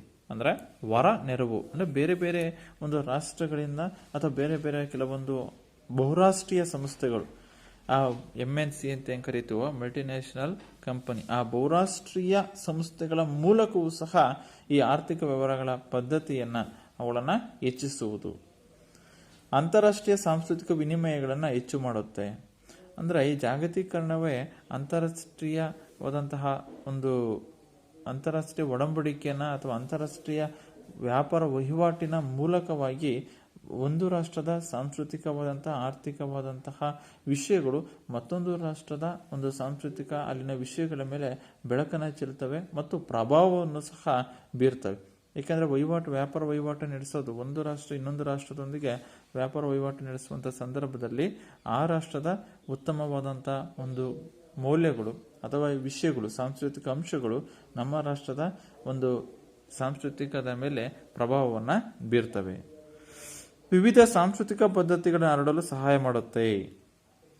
ವಿವಿಧ ಸಾಂಸ್ಕೃತಿಕ ಪದ್ಧತಿಗಳನ್ನು ಹರಡಲು ಈ ಜಾಗತೀಕರಣ ಸಹಾಯ ಮಾಡುತ್ತೆ. ಅಂತಾರಾಷ್ಟ್ರೀಯ ಸಂಚಾರ ಮತ್ತು ಪರ್ಯಟನೆಗಳಿಗೆ ಅವಕಾಶಗಳನ್ನು ಒದಗಿಸುತ್ತೆ. ಇದು ಬಹಳ ಪ್ರಮುಖವಾದಂತಹ ಒಂದು ಲಕ್ಷಣ. ಅಂತಾರಾಷ್ಟ್ರೀಯ ಸಂಚಾರ ಮತ್ತು ಪರ್ಯಟನೆಗಳು, ವಿಶ್ವ ಪರ್ಯಟನೆ ಆಗಿರ್ಬೋದು ಅಥವಾ ಉತ್ಪಾದನೆ ಆದಂಥ ಸರಕುಗಳನ್ನು ಇನ್ನೊಂದು ದೇಶಕ್ಕೆ ಮತ್ತೊಂದು ದೇಶಕ್ಕೆ ಕಳಿಸುವುದರ ಮೂಲಕವಾಗಿ ಸಂಚಾರ ಮತ್ತು ಪರ್ಯಟನೆಗೆ ಒಂದು ಮುಕ್ತವಾದಂಥ ಅವಕಾಶವನ್ನು ಜಾಗತೀಕರಣ ಕಲ್ಪಿಸುತ್ತೆ. ಕೇವಲ ಆಂತರಿಕವಾಗಿ ನಮ್ಮ ದೇಶದ ಒಳಗಡೆ ಒಂದು ವಸ್ತುಗಳನ್ನು ಮಾರಾಟ ಮಾಡೋದಕ್ಕಿಂತ ಬೇರೆ ಬೇರೆ ರಾಷ್ಟ್ರಗಳಿಗೆ ವಸ್ತುಗಳನ್ನು ಮಾರಾಟ ಮಾಡಲು ಒಂದು ಅವಕಾಶವನ್ನು, ಒಂದು ಪೂರಕವಾದ ವಾತಾವರಣವನ್ನು ಈ ಜಾಗತೀಕರಣ ಕಲ್ಪಿಸುತ್ತೆ. ಇನ್ನು ದೇಶಗಳ ನಡುವೆ ವಲಸೆ ಹೋಗುವುದನ್ನು ಹೆಚ್ಚಿಸುತ್ತದೆ. ಅಂದರೆ ಆಯಾ ಒಂದು ದೇಶದಲ್ಲಿನ ಒಂದು ಸಮಸ್ಯೆಗಳೇನಾದ್ರು ಇದ್ದಂಥ ಸಂದರ್ಭದಲ್ಲಿ ಆ ದೇಶದ ಜನರು ಬೇರೆ ದೇಶಕ್ಕೆ ವ್ಯಾಪಾರ ಮತ್ತು ವಹಿವಾಟವನ್ನು ನಡೆಸುವುದರ ಮೂಲಕವಾಗಿ ಇನ್ನೊಂದು ದೇಶಕ್ಕೆ ಅವರು ವಲಸೆ ಹೋಗ್ಬೋದು. ಇಲ್ಲಿ ವಲಸೆಯ ಪ್ರಮಾಣವನ್ನು ಸಹ ಇದು ಹೆಚ್ಚಿಸುತ್ತೆ. ಆದರೆ ಕಾನೂನುಬಾಹಿರ ವಲಸೆಗಳಿಗೂ ಅವಕಾಶವನ್ನು ಇಲ್ಲಿ ಕೆಲವೊಂದು ಸಂದರ್ಭದಲ್ಲಿ ಕಲ್ಪಿಸಿಕೊಡುತ್ತೆ. ಉದಾಹರಣೆ, ಯಾವುದೋ ಒಂದು ದೇಶದಲ್ಲಿ ಅಪರಾಧವನ್ನು ಮಾಡಿದಂಥ ವ್ಯಕ್ತಿ ಇಲ್ಲಿ ವ್ಯಾಪಾರ ವಹಿವಾಟಿನ ಮೂಲಕವಾಗಿ ನಮ್ಮ ದೇಶಕ್ಕೆ ಬಂದು ಇಲ್ಲೂ ಸಹ ಅಂಥ ಒಂದು ಕೃತ್ಯಗಳನ್ನು, ಅಪರಾಧ ಕೃತ್ಯಗಳನ್ನು ಅಥವಾ ಕಾನೂನು ಬಾಹಿರವಾದಂಥ ಒಂದು ಕೃತ್ಯಗಳನ್ನು ಎಸಗಲು ಒಂದು ಅವಕಾಶ ಉಂಟಾಗುತ್ತೆ. ಅದಕ್ಕೋಸ್ಕರವಾಗಿ ಕಾನೂನು ಬಾಹಿರ ವಲಸೆಗೂ ಸಹ ಈ ಒಂದು ಜಾಗತೀಕರಣ ಅವಕಾಶವನ್ನು ಕಲ್ಪಿಸುತ್ತೆ. ಇನ್ನು ಸ್ಥಳೀಯ ಆಹಾರ ಪದಾರ್ಥಗಳು ಬೇರೆ ದೇಶಗಳಿಗೂ ಸಹ ಹಬ್ಬಲು ಸಾಧ್ಯವಾಗುತ್ತೆ. ಸ್ಥಳೀಯವಾಗಿ ಸಿಗುವಂತಹ ಆಹಾರ ಪದಾರ್ಥಗಳನ್ನು ನಾವು ಬೇರೆ ಬೇರೆ ದೇಶಗಳಿಗೂ ಸಹ ನಾವು ರವಾನಿಸಬಹುದು. ವಿಶ್ವ ವ್ಯಾಪಾರಿ ಸಂವಹನ, ಸಂದೇಶ, ಅಂತರ್ಜಾಲ ಮತ್ತು ಸಂಪರ್ಕ ಸಾಧನೆಗಳು ತಮ್ಮ ಮೂಲಭೂತ ಸಾಧನೆಗಳೊಂದಿಗೆ ಗಡಿಗಳನ್ನು ದಾಟಿ ಹೋಗಲು ಸಹಾಯವನ್ನು ಈ ಜಾಗತೀಕರಣ ಮಾಡೋದು. ಇನ್ನು ಜಾಗತೀಕರಣದ ಒಂದು ಕೊನೆಯ ಲಕ್ಷಣ ಅಂತಂದರೆ ಮಾಹಿತಿಗಳ ವಿನಿಮಯ, ತಾಂತ್ರಿಕತೆ. ಸೆಲ್ ಫೋನ್ಗಳು, ಏನು ಮೊಬೈಲ್ ಫೋನ್ ಅಂತ ಏನು ಕರಿತೀವೋ ಅವು ಅಂತಾರಾಷ್ಟ್ರೀಯ ದೂರ ಸಂಪರ್ಕ ಕ್ಷಿಪಣಿಗಳು ಸಹ ರೂಢಿಗೆ ಬರುತ್ತವೆ. ಮಾಹಿತಿಗಳ ವಿನಿಮಯ, ತಾಂತ್ರಿಕತೆ, ಸೆಲ್ ಫೋನ್ಗಳು, ಅಂತಾರಾಷ್ಟ್ರೀಯ ದೂರ ಸಂಪರ್ಕ ಕ್ಷಿಪಣಿಗಳು ರೂಢಿಗೆ ಬರುತ್ತವೆ. ಇವು ಈ ಜಾಗತೀಕರಣದ ಮುಖ್ಯವಾದಂತಹ ಲಕ್ಷಣಗಳು. ಅಂದರೆ ಈ ಜಾಗತೀಕರಣ ಒಂದು ಪ್ರಪಂಚದ ದೇಶಗಳ ಮಧ್ಯೆ ನಿಕಟ ಸಂಬಂಧ ಮತ್ತು ಪರಸ್ಪರ ಅನ್ಯೋನ್ಯತೆ ಉಂಟಾಗಿ ವ್ಯವಹಾರ ಮತ್ತು ಮಾರುಕಟ್ಟೆಯು ವಿಶ್ವವ್ಯಾಪಿಯಾಗಲು ಈ ಒಂದು ಸಹಾಯಕವಾಗುತ್ತೆ. ಯಾವುದರಿಂದ ಅಂದರೆ ಜಾಗತೀಕರಣದಿಂದ. ನಾವು ಮೊದಲಿಗೆ ಹೇಳಿದಂತೆ ಈ ಜಾಗತೀಕರಣ ಕೇವಲ ವ್ಯವಹಾರ ಕ್ಷೇತ್ರಕ್ಕೆ ಅಷ್ಟೇನಲ್ಲ. 1870ರಿಂದ 1913 ತನಕವೂ ಸಹ ಜಾಗತೀಕರಣವು ವ್ಯವಹಾರ ಕ್ಷೇತ್ರದಲ್ಲಿ ತನ್ನದೇ ಆದಂಥ ಒಂದು ಪಾತ್ರವನ್ನು ಇದು ವಹಿಸಿತ್ತು. ಇಡೀ ಅಭಿವೃದ್ಧಿಶೀಲ ರಾಷ್ಟ್ರಗಳ ಆರ್ಥಿಕ ಸುಧಾರಣೆಗಳಲ್ಲಿ ಒಂದು ಬೆಳಕನ್ನು ತಂದಿರೋದು ಅಂತಂದರೆ ಜಾಗತೀಕರಣ. ಓಕೆ ಮಕ್ಕಳ, ಈಗ ಜಾಗತೀಕರಣದ ಅಡಕವಾಗಿರುವಂಥ ಅಂಶಗಳು ಮತ್ತು ಜಾಗತೀಕರಣದ ಒಂದು ಮುಖ್ಯ ಲಕ್ಷಣಗಳನ್ನು ನಾವೀಗ ತಿಳ್ಕೊಂಡು, ನಿಮ್ಮ ಪರೀಕ್ಷೆಯಲ್ಲೂ ಸಹ ಎಕ್ಸಾಮಲ್ಲಿ ಕೇಳ್ತಾರೆ, 2 ಅಂಕಗಳಿಗೆ ಅಥವಾ 3 ಅಂಕದ ಪ್ರಶ್ನೆ ಕೇಳಬಹುದು.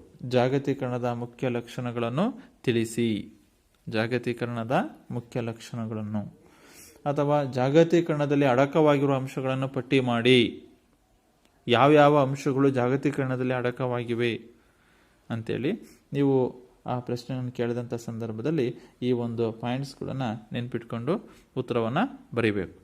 ನೆಕ್ಸ್ಟ್ ವಿದ್ಯಾರ್ಥಿಗಳೇ, ಜಾಗತೀಕರಣದಲ್ಲಿ ಅಡಕವಾಗಿರುವ ಅಂಶಗಳು ಮತ್ತು ಜಾಗತೀಕರಣದ ಪ್ರಮುಖವಾದಂತಹ ಲಕ್ಷಣಗಳ ಬಗ್ಗೆ ನಾವೀಗ ತಿಳ್ಕೊಳ್ಳೋಣ.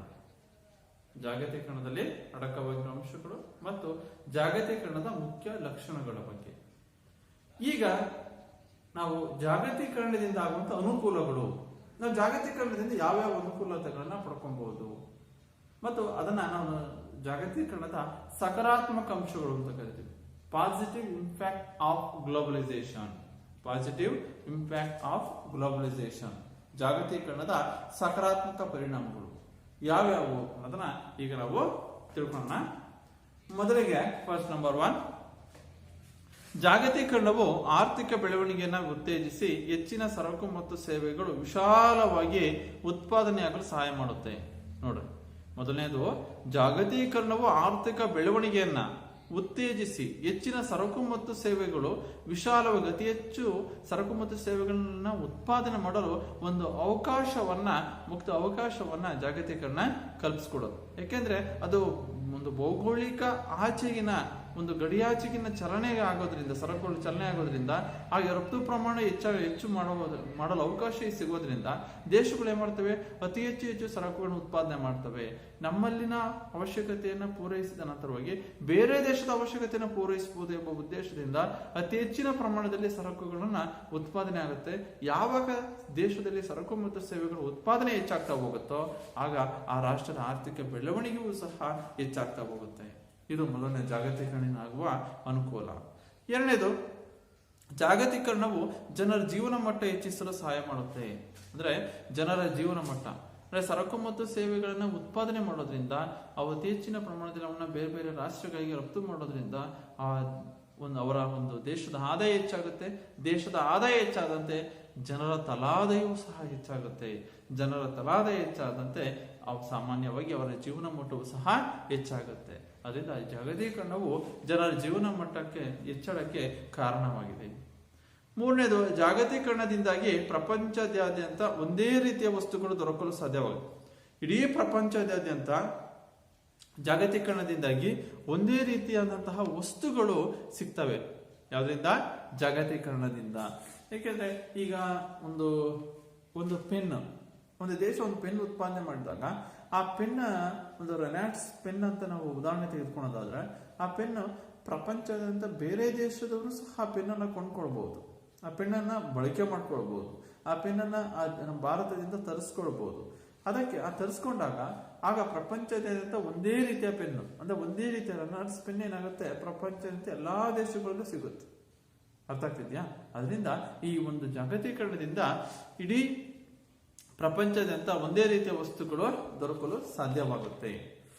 ಇನ್ನ ನೆಕ್ಸ್ಟ್ ನಾಲ್ಕನೇದು, ಜಾಗತೀಕರಣವು ದೇಶದ ರಾಷ್ಟ್ರೀಯ ಉತ್ಪನ್ನವನ್ನ ನಾವು ಹೇಳ್ದಂಗೆ GDP ಅಂತ ಕರಿತೀವಿ, ಗ್ರಾಸ್ ಡೊಮೆಸ್ಟಿಕ್ ಪ್ರಾಡಕ್ಟ್ ಅಂತ, ದೇಶದ ರಾಷ್ಟ್ರೀಯ ಉತ್ಪನ್ನವನ್ನ ಹೆಚ್ಚಿಸುತ್ತೆ. ಸಾಮಾನ್ಯವಾಗಿ ದೇಶದ ಒಂದು ಆರ್ಥಿಕ ಬೆಳವಣಿಗೆ, ಸರಕು ಮತ್ತು ಸೇವೆಗಳ ಉತ್ಪಾದನೆ ಮಟ್ಟ ಹೆಚ್ಚಾದಂತೆ ದೇಶದ ಗ್ರಾಸ್ ಡೊಮೆಸ್ಟಿಕ್ ಪ್ರಾಡಕ್ಟ್ GDP ಆ ಉತ್ಪನ್ನವು ಸಹ ಏನಾಗುತ್ತೆ, ತೀವ್ರಗತಿಯಲ್ಲಿ ಹೆಚ್ಚಳವಾಗುತ್ತೆ. ಇನ್ನು ಜಾಗತೀಕರಣವು ಒಂದು ದೇಶದ ಜನರ ವರಮಾನವನ್ನ, ಒಂದು ದೇಶದ ಜನರ ಆದಾಯವನ್ನ ಹೆಚ್ಚಿಸುತ್ತೆ. ಅವರ ತಲಾದಾಯ ಹೆಚ್ಚಳವಾದಂತೆ ಜೀವನ ಮಟ್ಟವನ್ನು ಹೆಚ್ಚಳವಾಗುತ್ತೆ. ಜನರ ರಾಷ್ಟ್ರೀಯ ಆದಾಯ ಹೆಚ್ಚಳವಾದಂತೆ ಜನರ ವರಮಾನವೂ ಸಹ ಹೆಚ್ಚಳವಾಗುತ್ತೆ. ಯಾವುದರಿಂದ?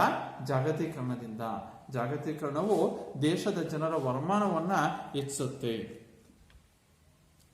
ನೆಕ್ಸ್ಟ್ ಬೇರೆ ದೇಶಗಳ ವಸ್ತುಗಳು ಮಾರುಕಟ್ಟೆಯಲ್ಲಿ ದೊರಕುವುದರಿಂದ ಜನರಿಗೆ ವಸ್ತುಗಳ ಆಯ್ಕೆಯಲ್ಲಿ ವಿಶಾಲತೆ ಕಂಡುಬರೋ ಅಂದ್ರೆ ಬೇರೆ ಬೇರೆ ದೇಶಗಳ ವಸ್ತುಗಳು ಮಾರುಕಟ್ಟೆಯಲ್ಲಿ ದೊರಕುವುದರಿಂದ ಜನರಿಗೆ ಆಯ್ಕೆ ಇರುತ್ತೆ. ಅವ್ರು ಯಾವುದನ್ನಾದ್ರೂ ಆಯ್ಕೆ ಮಾಡ್ಕೋಬಹುದು. ಈಗ ಉದಾಹರಣೆ ರೆನಾಲ್ಡ್ಸ್ ಪೆನ್ ಹೇಳ್ದಂಗೆ ಈಗ ಭಾರತದ ರೆನಾಲ್ಡ್ಸ್ ಪೆನ್ನು ಸಹ ವಿಶ್ವದ ಮಾರುಕಟ್ಟೆಯಲ್ಲಿ ಸಿಗೋದ್ರಿಂದ ಈ ಒಂದು ಚೀನಾದ ಒಂದು ಪೆನ್ನು ಮತ್ತೆ ಅಮೆರಿಕದ ಉತ್ಪಾದನೆ ಮಾಡಿದಂತ ಅವ್ರದ್ದು ಆ ದೇಶದ ಒಂದು ಪೆನ್ನು, ಈ 3-4 ರೀತಿಯಾದಂತಹ ಒಂದು ಪೆನ್ನುಗಳು ಮಾರುಕಟ್ಟೆಯಲ್ಲಿ ಬರೋದ್ರಿಂದ ಬೇರೆ ದೇಶದವರಿಗೆ ಆಯ್ಕೆಗೆ ಅವಕಾಶ ಇರುತ್ತೆ. ಅವ್ರು ಯಾವ ದೇಶದಾದರೂ ಪೆನ್ನನ್ನು ಅವ್ರು ಆಯ್ಕೆ ಮಾಡ್ಕೊಳ್ಬಹುದು. ಯಾವ್ದ್ರಿಂದ ಅನುಕೂಲ ಆಗುತ್ತೆ? ಇದು ಜಾಗತೀಕರಣದಿಂದ. ಯಾಕೆಂದ್ರೆ ಇಡೀ ವಿಶ್ವವೇ ಒಂದು ಮಾರುಕಟ್ಟೆಯಾಗಿಸಲು ಒಂದು ಅವಕಾಶ ಇರೋದ್ರಿಂದ ಜಾಗತೀಕರಣದಿಂದ ಇದರಿಂದ ಸುಲಭವಾಗಿ ಜನರಿಗೆ ಆಯ್ಕೆ ಮಾಡಿಕೊಳ್ಳಲು ವಸ್ತುಗಳ ಆಯ್ಕೆಯಲ್ಲಿ ವಿಶಾಲತೆ ಕಂಡುಬರುತ್ತೆ. ನೆಕ್ಸ್ಟ್, ಸ್ಥಳೀಯ ವ್ಯಾಪಾರ ಸಂಸ್ಥೆಗಳ ಮಧ್ಯೆ ಪೈಪೋಟಿ ಉಂಟಾಗಿ ಸರಕುಗಳ ಬೆಲೆಗಳು ಕಡಿಮೆ ಇರುತ್ತದೆ. ಸ್ಥಳೀಯ ವ್ಯಾಪಾರ ಸಂಸ್ಥೆಗಳ ಮಧ್ಯೆ ಪೈಪೋಟಿ ಉಂಟಾಗೋದ್ರಿಂದ ಸಾಮಾನ್ಯವಾಗಿ ಸರಕುಗಳ ಬೆಲೆಗಳು ಸಹ ಕಡಿಮೆ ಇರುತ್ತೆ. ಇನ್ನು ಜಾಗತೀಕರಣವು ಸರಕುಗಳ ಉತ್ಪಾದನೆಯಲ್ಲಿ ಪ್ರಾವೀಣ್ಯತೆಯನ್ನು ಸೃಷ್ಟಿಸಿ ವಿವಿಧ ದೇಶಗಳು ವಿವಿಧ ರೀತಿಯ ವಸ್ತುಗಳ ತಯಾರಿಕೆಯನ್ನ ಮಾಡುತ್ತದೆ. ಅಂದ್ರೆ ಸರಕುಗಳ ಉತ್ಪಾದನೆಯಲ್ಲಿ ಗುಣಮಟ್ಟವನ್ನ ಪ್ರಾವೀಣ್ಯತೆಯನ್ನ ಸೃಷ್ಟಿಸುತ್ತೆ ಜಾಗತೀಕರಣ. ಯಾಕೆಂತಂದ್ರೆ ಬೇರೆ ಬೇರೆ ದೇಶಗಳಲ್ಲಿರ್ಬೋದು, ಅವುಗಳಿಗೆ ಒಂದು ಡಿಮ್ಯಾಂಡ್ ಇದ್ದಾಗ, ಬೇಡಿಕೆ ಇದ್ದಾಗ ಅವನ್ನ ಬೇಡಿಕೆಯನ್ನು ಪೂರೈಸಬೇಕಾದಂತಹ ಒಂದು ಅನಿವಾರ್ಯತೆ ದೇಶಕ್ಕಿದ್ದಂಥ ಸಂದರ್ಭದಲ್ಲಿ ಅವರೇ ಮಾಡ್ತಾರೆ, ಅವರಲ್ಲಿನ ಆ ದೇಶದಲ್ಲಿನ ಒಂದು ಸಂಬಂಧವನ್ನ, ಅನುನ್ಯತೆಯನ್ನ ಕಳ್ಕೊಳಕ್ಕೆ ಇಷ್ಟಪಡಲ್ಲ. ಅದಕ್ಕಾಗಿ ಮಾಡ್ತಾರೆ, ನಾವು ಉತ್ಪಾದನೆ ಮಾಡಿದ ವಸ್ತುಗಳು, ಸರಕುಗಳು ಗುಣಮಟ್ಟದಿಂದ ಇರಬೇಕು. ಅದಕ್ಕೆ ಮಾಡ್ತಾರೆ, ಉತ್ತಮವಾದಂತಹ ಒಂದು ಸರಕುಗಳನ್ನ, ಸಂಪನ್ಮೂಲಗಳನ್ನ ಬಳಕೆ ಮಾಡಿಕೊಂಡು ಅವರು ಉತ್ಪಾದನೆ ಮಾಡ್ತಾರೆ ಸರಕುಗಳನ್ನ. ಅವರು ಉತ್ಪಾದನೆ ಮಾಡಿದಂತಹ ದೇಶಗಳು ಉತ್ಪಾದನೆ ಮಾಡಿದ ಸರಕುಗಳು, ವಸ್ತುಗಳು ಅತ್ಯಂತ ಗುಣಮಟ್ಟದಿಂದ ಕೂಡಿರ್ತವೆ. ಯಾಕೆಂದ್ರೆ ಬೇರೆ ದೇಶದಕ್ಕೆ ನಾವು ಅವನ್ನ ರಫ್ತು ಮಾಡೋದ್ರಿಂದ ಆ ದೇಶದೊಂದಿಗೆ ನಾವು ಉತ್ತಮ ಸಂಬಂಧ ಇಟ್ಕೊಳ್ಬೇಕಾದ್ರೆ ನಾವು ಉತ್ಪಾದನೆ ಮಾಡಿದ್ದ ಸರಕುಗಳು ಗುಣಮಟ್ಟದಿಂದ ಕೂಡಿರ್ಬೇಕು. ಈ ಜಾಗತೀಕರಣ ಅಂತ ಅವಕಾಶವನ್ನು ಇಲ್ಲಿ ಕಲ್ಪಿಸಿಕೊಡುತ್ತೆ. ನೆಕ್ಸ್ಟ್, ಪ್ರಪಂಚದ ದೇಶಗಳ ನಡುವೆ ಆರ್ಥಿಕ ಅವಲಂಬನೆ ಉಂಟಾಗಿ ದೇಶಗಳ ನಡುವೆ ಸಾಮಾಜಿಕ ಹಾಗೂ ರಾಜಕೀಯ ಸಾಮರಸ್ಯ ಉಂಟಾಗಲು ಸಾಧ್ಯವಾಗುತ್ತೆ.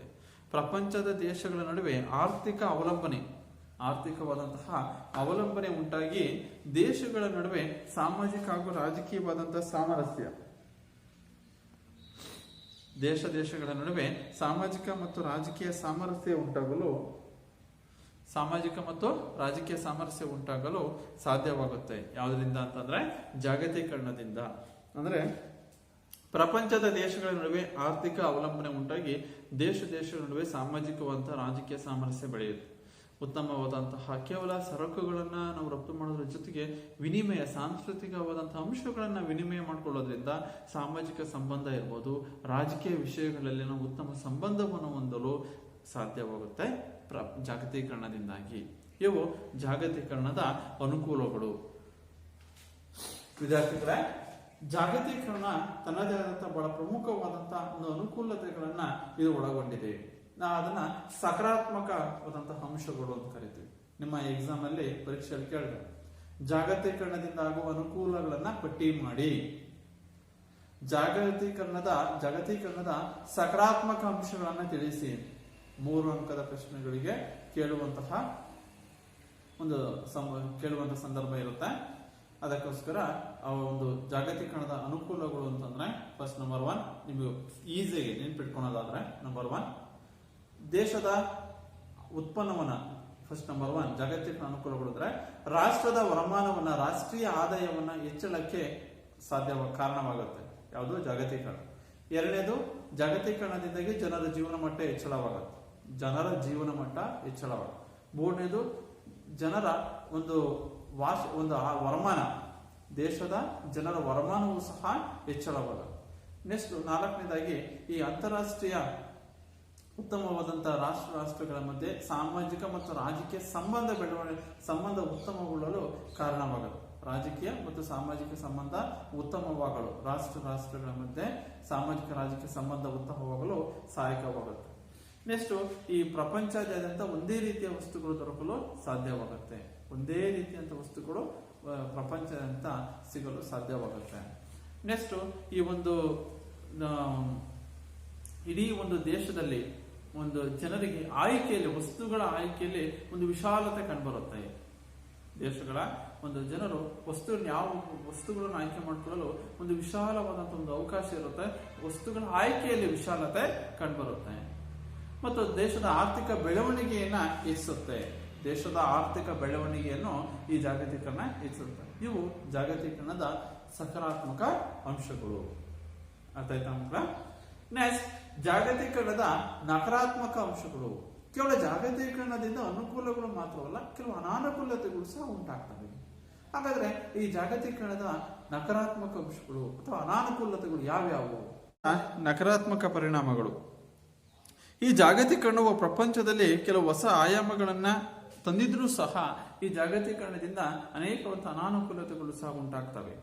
ಅಂತ ಅನಾನುಕೂಲತೆಗಳು ಅಂತಂದ್ರೆ, ಒಂದು, ವೆಚ್ಚಗಳನ್ನು ಕಡಿಮೆ ಮಾಡುವ ದಿಸೆಯಲ್ಲಿ ಅಭಿವೃದ್ಧಿ ಹೊಂದಿರುವ ದೇಶಗಳು ತಮ್ಮ ಉತ್ಪಾದನೆಗಳನ್ನ ಹೊರ ಮೂಲಗಳಿಂದ ರೂಢಿಗೆ ತಂದು ನೌಕರಶಾಹಿ ಕೆಲಸಗಳನ್ನ ಉತ್ತೇಜಿಸುತ್ತದೆ. ಇದರಿಂದಾಗಿ ಅಭಿವೃದ್ಧಿ ಹೊಂದುತ್ತಿರುವ ರಾಷ್ಟ್ರಗಳಲ್ಲಿ ಗುಲಾಮಿತನ ಹಾಗೂ ಬಾಲಕಾರ್ಮಿಕ ಪದ್ಧತಿಗಳು ಉಂಟಾಗುವ ಸಾಧ್ಯತೆ ಇದೆ. ಈ ಜಾಗತೀಕರಣದಿಂದ ಆಗುವಂತಹ ಮೊದಲನೇ ಒಂದು ಅನಾನುಕೂಲ ಏನಪ್ಪ ಅಂತಂದ್ರೆ, ಈ ಜಾಗತೀಕರಣದಿಂದಾಗಿ ಗುಲಾಮಿ ಪದ್ಧತಿ ಮತ್ತು ಈ ಒಂದು ಬಾಲಕಾರ್ಮಿಕ ಪದ್ಧತಿಗಳು ಉಂಟಾಗ್ತವೆ. ಅಭಿವೃದ್ಧಿ ಹೊಂದುತ್ತಿರುವಂತಹ ರಾಷ್ಟ್ರಗಳಲ್ಲಿ ಗುಲಾಮಿ ಪದ್ಧತಿ, ಗುಲಾಮಿತನ ಹಾಗೂ ಬಾಲಕಾರ್ಮಿಕ ಪದ್ಧತಿಗಳು, 14 ವರ್ಷದಿಂದ ಒಳಗಿನ ಮಕ್ಕಳನ್ನ ಕೆಲಸಕ್ಕೆ ನೇಮಿಸಿಕೊಳ್ಳುವಂತಹ ಒಂದು ಏನು ಬಾಲಕಾರ್ಮಿಕ ಪದ್ಧತಿ ಅಂತ ಏನ್ ಕರೀತೀವೋ ಆ ಬಾಲಕಾರ್ಮಿಕ ಪದ್ಧತಿಗಳು ಉಂಟಾಗ್ತೈತಿ. ಯಾವ್ದ್ರಿಂದ? ಜಾಗತೀಕರಣದಿಂದಾಗಿ. ಯಾಕೆಂದ್ರೆ ಈ ಜಾಗತೀಕರಣದಿಂದಾಗಿ ನಾವು ಬೇರೆ ದೇಶಗಳಿಗೆ ಹೆಚ್ಚೆಚ್ಚು ಸರಕನ್ನು ಪೂರೈಸಬೇಕು, ರಫ್ತು ಮಾಡಬೇಕು ಅಂತಂದಾಗ ಅಂತ ಒಂದು ಸಂಭವನೀಯತೆ ಅಥವಾ ಅನಿವಾರ್ಯತೆ ಸೃಷ್ಟಿಯಾದ ಸಂದರ್ಭದಲ್ಲಿ ರಾಷ್ಟ್ರಗಳೇ ಮಾಡ್ತವೆ, ಅತಿ ಹೆಚ್ಚು ಸರಕನ್ನು ಉತ್ಪಾದನೆ ಮಾಡಬೇಕು. ಅದಕ್ಕಾಗಿ ಮಾಡ್ತಾರೆ, ಉತ್ಪಾದನೆ ಕೆಲಸಗಾರರನ್ನು ಬಳಸ್ಕೊಳ್ಬೇಕಾಗುತ್ತೆ. ಕೆಲಸಗಾರ ಸಿಗದೇ ಇದ್ದ ಸಂದರ್ಭದಲ್ಲಿ ಹಾಗೆ ಮಾಡ್ತಾರೆ, 14 ವರ್ಷದ ಒಳಗಿನ ಮಕ್ಕಳನ್ನ ನಾವೇನ್ ಬಾಲಕಾರ್ಮಿಕರು ಅಂತ ಕರಿತೀವೋ ಅವ್ರನ್ನ ಹೆಚ್ಚು ಕೆಲಸಕ್ಕೆ ಬಳಸ್ಕೊಂತಾರೆ. ಇದರಿಂದ ಬಾಲಕಾರ್ಮಿಕ ಒಂದು ಸಮಸ್ಯೆಯೂ ಸಹ ಇದರಿಂದ ಉಂಟಾಗುತ್ತೆ. ಗುಲಾಮಿತನ ಮತ್ತು ಬಾಲಕಾರ್ಮಿಕ ಸಮಸ್ಯೆ ಉಂಟಾಗುತ್ತೆ. ಯಾವ್ದ್ರಿಂದ? ಜಾಗತೀಕರಣದಿಂದ. ಎರಡನೇದು, ಜಾಗತೀಕರಣದಿಂದ ವಿಶ್ವ ಮಾರುಕಟ್ಟೆಯಲ್ಲಿ ತೀವ್ರವಾದ ಪೈಪೋಟಿ ಉಂಟಾಗಿ ಅನೇಕ ನೀತಿ ಬಾಹಿರ ಪದ್ಧತಿಗಳು, ಅಂದ್ರೆ ಕಾನೂನು ಬಾಹಿರ ಚಟುವಟಿಕೆಗಳು, ನೀತಿ ಬಾಹಿರ ಪದ್ಧತಿಗಳು ವ್ಯವಹಾರ ವಹಿವಾಟುಗಳಲ್ಲಿ ರೂಢಿಗೆ ಬರುವ ಸಾಧ್ಯತೆ ಇದೆ. ಅಂದ್ರೆ ನೀತಿ ಬಾಹಿರವಾದಂತಹ, ಕಾನೂನು ಬಾಹಿರವಾದಂತಹ ಪದ್ಧತಿಗಳು ವ್ಯಾಪಾರ ವಹಿವಾಟಿನಲ್ಲಿ ಬರ್ತವೆ. ಯಾವ್ದ್ರಿಂದ? ಜಾಗತೀಕರಣದಿಂದ. ಯಾಕೆಂತಂದ್ರೆ ಈ ಬೇರೆ ಬೇರೆ ದೇಶಗಳಿಗೆ ನಾವು ವಸ್ತು ರಫ್ತು ಮಾಡಬೇಕು ಅಂತಂದಾಗ ಅದನ್ನ ಯಾವ ರೀತಿ ಕಳ್ಳ ದಾರಿಯಿಂದ, ಅಂದ್ರೆ ಕಾನೂನು ಬಾಹಿರವಾದಂತಹ ಬೇರೆ ಬೇರೆ ಮಾರ್ಗಗಳಿಂದ ವಸ್ತುಗಳನ್ನು ರಫ್ತು ಮಾಡಲು ಪ್ರಯತ್ನಿಸ್ತಾರೆ. ಇದರಿಂದ ಈ ಕಾನೂನು ಬಾಹಿರವಾದಂತಹ ಅನೇಕವಾದಂತಹ ಒಂದು ನೀತಿ ಬಾಹಿರವಾದಂತಹ ಒಂದು ಪದ್ಧತಿಗಳು ವ್ಯವಹಾರ ಚಟುವಟಿಕೆಗಳಲ್ಲಿ ಬಳಕೆಯಾಗ್ತದೆ ಜಾಗತೀಕರಣದಿಂದ. ಇದು ಸಹ ಎರಡನೇ ಪ್ರಮುಖವಾದ ಅನಾನುಕೂಲ ಅಥವಾ ನಕಾರಾತ್ಮಕವಾದಂತಹ ಒಂದು ಅಂಶ. ಈ ಜಾಗತೀಕರಣವು ಭಯೋತ್ಪಾದನೆ ಮತ್ತು ಪಾತಕಿಗಳಿಗೆ ಸಹಾಯ ಮಾಡುತ್ತೆ. ಅಂದ್ರೆ ಈ ಒಂದು ಜಾಗತೀಕರಣದಿಂದ ಈ ಒಂದು ವಸ್ತುಗಳನ್ನ ಬೇರೆ ಬೇರೆ ರಾಷ್ಟ್ರಗಳಿಗೆ ನಾವು ರಫ್ತು ಮಾಡಲು ಅವಕಾಶ ಸಿಗೋದ್ರಿಂದ ಆ ವಸ್ತುಗಳನ್ನ ಬೇರೆ ದೇಶಕ್ಕೆ ಕಳಿಸುವಂತ ಸಂದರ್ಭದಲ್ಲಿ ಆಗ ಕೆಲವರು ಏನ್ ಮಾಡ್ತಾರೆ, ಭಯೋತ್ಪಾದನಾ ಕೊರತೆ ಸಿಗುವಂತಹ ಭಯೋತ್ಪಾದಕರು ಸಹ ರಾಷ್ಟ್ರದ ಗಡಿ ಒಳಗಡೆ ನುಸುಳುವಂತ ಸಂದರ್ಭವೂ ಸಹ ಉಂಟಾಗುತ್ತೆ. ಅದರಿಂದ ಭಯೋತ್ಪಾದನೆ ಉಂಟಾಗಲು ಸಹ ಇದು ಅವಕಾಶವನ್ನ ಕಲ್ಪಿಸಿಕೊಡುತ್ತೆ. ಜಾಗತೀಕರಣ ಭಯೋತ್ಪಾದನೆ ಮತ್ತು ಪಾತಕಿಗಳಿಗೆ ಸಹಾಯವಾಗುತ್ತೆ. ನೆಕ್ಸ್ಟ್, ಜಾಗತೀಕರಣದಿಂದಾಗಿ ಪಟ್ಟಣಗಳು ಅಭಿವೃದ್ಧಿ ಹೊಂದಿ ಕಸದ ತೊಟ್ಟಿಗಳಾಗಿ ಮಾರ್ಪಾಡಾಗುವ ಸಾಧ್ಯತೆ ಉಂಟಾಗಿದೆ. ಕೈಗಾರಿಕಾ ತ್ಯಾಜ್ಯಗಳು ಶೇಖರಣೆ ಹೊಂದಿ ಮಾಲಿನ್ಯವೂ ಸಹ ಆಕಾಶದ, ಅಂದ್ರೆ ಈ ಜಾಗತೀಕರಣದಿಂದ ಪರಿಸರ ಮಾಲಿನ್ಯ ಅಂದ್ರೆ ವಾಯು ಮಾಲಿನ್ಯ, ಶಬ್ದ ಮಾಲಿನ್ಯವೂ ಸಹ ಉಂಟಾಗುವಂತ ಸಂದರ್ಭ ಅತಿ ಹೆಚ್ಚಿರುತ್ತೆ. ಯಾವ್ದ್ರಿಂದ? ಈ ಜಾಗತೀಕರಣದಿಂದ ಮಾಲಿನ್ಯ ಉಂಟು ಮಾಡುವ ಸಂಭವವೂ ಸಹ ಈ ಜಾಗತೀಕರಣದಿಂದ ಉಂಟಾಗಿರುತ್ತೆ. ಪಟ್ಟಣಗಳು ಅಭಿವೃದ್ಧಿ ಹೊಂದಿ ಕಸದ ತೊಟ್ಟಿಗಳಾಗಿ ಮಾರ್ಪಡುವಂತಹ, ಅಂದ್ರೆ ಈ ಒಂದು ಜಾಗತೀಕರಣದಿಂದಾಗಿ ಕೆಲವು ನಗರಗಳು ಅಭಿವೃದ್ಧಿ ಆಗ್ತಾ ಹೋದಂತೆ ಅಲ್ಲಿ ತ್ಯಾಜ್ಯ ಪದಾರ್ಥಗಳನ್ನು ಎಸೆಯುವುದರಿಂದ ಅವು ಸಹ ಏನಾಗುತ್ತೆ, ತ್ಯಾಜ್ಯದ ತೊಟ್ಟಿಯಾಗಿ ಕಸದ ತೊಟ್ಟಿಗಳಾಗಿ ನಗರಗಳು ಅಥವಾ ಪಟ್ಟಣಗಳು ಮಾರ್ಪಾಡಾಗ್ತವೆ. ಅಂದ್ರೆ ಕಸದ ತೊಟ್ಟಿಗಳಾಗಿ ನಗರ ಅಥವಾ ಪಟ್ಟಣಗಳು ಸಹ ಮಾರ್ಪಾಡಾಗುವಂತ ಸಂಭವವೂ ಸಹ ಜಾಗತೀಕರಣದಿಂದ ಇದೆ. ಕೆಲವು ನೆಕ್ಸ್ಟ್ ಇನ್ನೊಂದು ನಕಾರಾತ್ಮಕ ಅಂಶ ಅಂತಂದ್ರೆ ಶೀಘ್ರ ಆಹಾರ ಸರಪಳಿಗಳು ಅಭಿವೃದ್ಧಿ ಹೊಂದುತ್ತಿರುವ ರಾಷ್ಟ್ರಗಳಲ್ಲಿ ಹೆಚ್ಚಾಗಿ ಹರಡುತ್ತವೆ. ನಾವೇನು ಫಾಸ್ಟ್ ಫುಡ್ ಚೈನ್ಸ್ ಅಂತ ಏನ್ ಕರಿತೀವೋ, ಫಾಸ್ಟ್ ಫುಡ್ ಚೈನ್ಸ್ ಅಂತ, ಶೀಘ್ರ ಆಹಾರ ಸರಪಳಿಗಳು ಫಾಸ್ಟ್ ಫುಡ್ ಚೈನ್ಸ್, ಶೀಘ್ರ ಆಹಾರ ಸರಪಳಿಗಳು ಅಭಿವೃದ್ಧಿ ಹೊಂದುತ್ತಿರುವ ದೇಶಗಳಲ್ಲಿ ಹೆಚ್ಚಾಗಿ ಹರಡುತ್ತವೆ. ಉದಾಹರಣೆ KFC, ಮ್ಯಾಕ್ಡೊನಾಲ್ಡ್ ಇನ್ನಿ ಮುಂತಾದಂತಹ. ಇದರಿಂದಾಗಿ ಪ್ರಯೋಜನಕಾರಿ ಅಲ್ಲದ ಆಹಾರ ಸೇವನೆ ಜಾಸ್ತಿ ಆಗುತ್ತೆ. ನಾವು ಜಂಕ್ ಫುಡ್ ಅಂತ ಏನ್ ಕರಿತೀವೋ ಆ ಜಂಕ್ ಫುಡ್ ಸೇವನೆ ಹೆಚ್ಚಾಗುತ್ತೆ. ಯಾವ್ದ್ರಿಂದ? ಈ ಜಾಗತೀಕರಣದಿಂದ. ಇದು ಜನರ ಆರೋಗ್ಯದ ಮೇಲೆ ದುಷ್ಪರಿಣಾಮವನ್ನು ಉಂಟು ಮಾಡುತ್ತೆ. ಕೇವಲ ಪರಿಸರ ಮಾಲಿನ್ಯ ಉಂಟಾಗೋದ್ರ ಜೊತೆಗೆ ಜನರ ಆರೋಗ್ಯದ ಮೇಲೂ ಸಹ ಈ ಜಾಗತೀಕರಣ ದುಷ್ಪರಿಣಾಮ ಉಂಟಾಗುತ್ತೆ. ಹೇಗೆ ಅಂತಂದ್ರೆ, ಕೆಲವು ಶೀಘ್ರ ಆಹಾರ ಸರಪಳಿಗಳು ಅವುಗಳು ಅಭಿವೃದ್ಧಿ ಹೊಂದುತ್ತಿರುವ ರಾಷ್ಟ್ರಗಳಲ್ಲಿ ಹೆಚ್ಚಾಗಿ ಹರಡುತ್ತವೆ. ಇದರಿಂದ ಮಾನವರ ಆರೋಗ್ಯದ ಮೇಲೆ ಕೆಲವು ದುಷ್ಪರಿಣಾಮ ಉಂಟಾಗುತ್ತೆ. ಜಂಕ್ ಫುಡ್ ಸೇವನೆಯೂ ಸಹ ಹೆಚ್ಚಾಗುತ್ತೆ. ಅದು ಆ ಮನುಷ್ಯನ ಆರೋಗ್ಯಕ್ಕೆ ಹಾನಿಕಾರಿಯಾದಂತಹ ಒಂದು ಪದ್ಧತಿ. ಪ್ರಯೋಜನಕಾರಿಯಲ್ಲದಂತಹ ಒಂದು ಆಹಾರ ಸೇವನೆ ಜಾಸ್ತಿ ಆಗುತ್ತೆ. ನೆಕ್ಸ್ಟ್, ಶ್ರೀಮಂತರು ಇನ್ನು ಶ್ರೀಮಂತರಾಗ್ತಾರೆ, ಬಡವರು ಸಹ. ಮತ್ತು ಶ್ರೀಮಂತ ಮತ್ತು ಬಡವರ ನಡುವಿನ ಅಂತರವನ್ನ ಈ ಜಾಗತೀಕರಣ ಏನು ಕಡಿಮೆ ಮಾಡಲ್ಲ. ಇದು ಈ ಜಾಗತೀಕರಣದಿಂದಾಗಿ ಶ್ರೀಮಂತರು ಶ್ರೀಮಂತರೇ ಆಗ್ತಾರೆ, ಬಡವರು ಒಂದು ಹೊತ್ತಿನ ಊಟಕ್ಕೂ ಸಹ ಒಂದು ಪರಿತಪಿಸುವಂತಹ ಒಂದು ಪ್ರವೃತ್ತಿ, ಒಂದು ಪರಿತಪಿಸುವಂತಹ ಒಂದು ಕಾರ್ಯ ಆಗುತ್ತೆ. ಪರಿತಪಿಸುವಂತಹ ಒಂದು ಪರಿಸ್ಥಿತಿ ಸೃಷ್ಟಿಯಾಗುತ್ತೆ. ಜಾಗತೀಕರಣದಿಂದಾಗಿ ಇದು ಶ್ರೀಮಂತರು ಶ್ರೀಮಂತರಾಗ್ತಾರೆ, ಬಡವರು ಒಂದು ಹೊತ್ತಿನ ಊಟಕ್ಕೂ ಸಹ ಪರಿತಪಿಸುವಂತಹ ಪ್ರವೃತ್ತಿ, ಪರಿತಪಿಸುವಂತಹ ಒಂದು ಪರಿಸ್ಥಿತಿ ನಿರ್ಮಾಣ ಆಗುತ್ತೆ. ಅನೇಕ ಮಾರಣಾಂತಿಕ ವೈರಾಣುಗಳಿಂದ ಹಬ್ಬುವಂತಹ ರೋಗಗಳು ವಿಶ್ವಾದ್ಯಂತ. ಅಂದ್ರೆ ಇಲ್ಲಿ ವಸ್ತುಗಳ ಇಡೀ ವಿಶ್ವವೇ ಒಂದು ಮಾರುಕಟ್ಟೆಯ ಒಂದು ವಾತಾವರಣವನ್ನು ಜಾಗತೀಕರಣ ಕಲ್ಪಿಸೋದ್ರಿಂದ ಇದು ಇಡೀ ವಿಶ್ವಾದ್ಯಂತ ಅನೇಕ ಮಾರಣಾಂತಿಕ ರೋಗಗಳು ಹಬ್ಬುವಂತಹ ಸಂದರ್ಭವೂ ಸಹ ಇರುತ್ತೆ. ಅನೇಕವಂತ ಮಾರಣಾಂತಿಕವಾದಂತಹ ವೈರಾಣುಗಳಿಂದ, ಏಡ್ಸ್ ಇರ್ಬೋದು, ಕ್ಯಾನ್ಸರ್, ಅನೇಕ ರೋಗಗಳು ಸಹ ಈ ಒಂದು ಜಾಗತೀಕರಣದಿಂದ ಈ ಒಂದು ವಿಶ್ವಾದ್ಯಂತ ಈ ಮಾರಣಾಂತಿಕ ವೈರಾಣುಗಳು ಹಬ್ಬುವಂತ ಸಂದರ್ಭವೂ ಸಹ ಇರುತ್ತೆ. ಪರಿಸರದ ಅವನತಿಗೆ ಕಾರಣವಾಗುತ್ತೆ. ಜಾಗತೀಕರಣದಿಂದ ಆಗುವಂತ ಮತ್ತೊಂದು ಪ್ರಮುಖ ಅನಾನುಕೂಲ ಅಂತಂದ್ರೆ ಪರಿಸರದ ಅವನತಿ. ಪರಿಸರದ ಮಾಲಿನ್ಯವೂ ಸಹ ಈ ಜಾಗತೀಕರಣದಿಂದ ಉಂಟಾಗುತ್ತೆ. ಕೈಗಾರಿಕೆಗಳಿಗೆ ಬೇಕಾದ ಕಚ್ಚಾ ಪದಾರ್ಥಗಳನ್ನು ನೈಸರ್ಗಿಕ ಸಂಪನ್ಮೂಲಗಳಿಂದ ಪಡೆಯುವುದರಿಂದ ಭೂಖಂಡದಲ್ಲಿ ಮಾಲಿನ್ಯವು ಹೆಚ್ಚಾಗಿ ನಾವು ಉಸಿರಾಡುವಂತಹ ವಾಯು ಕೂಡ ಮಾಲಿನ್ಯದಿಂದ ಬದುಕುಳಿಯಲು ಸಹ ಕಷ್ಟ ಸಾಧ್ಯವಾಗುತ್ತೆ.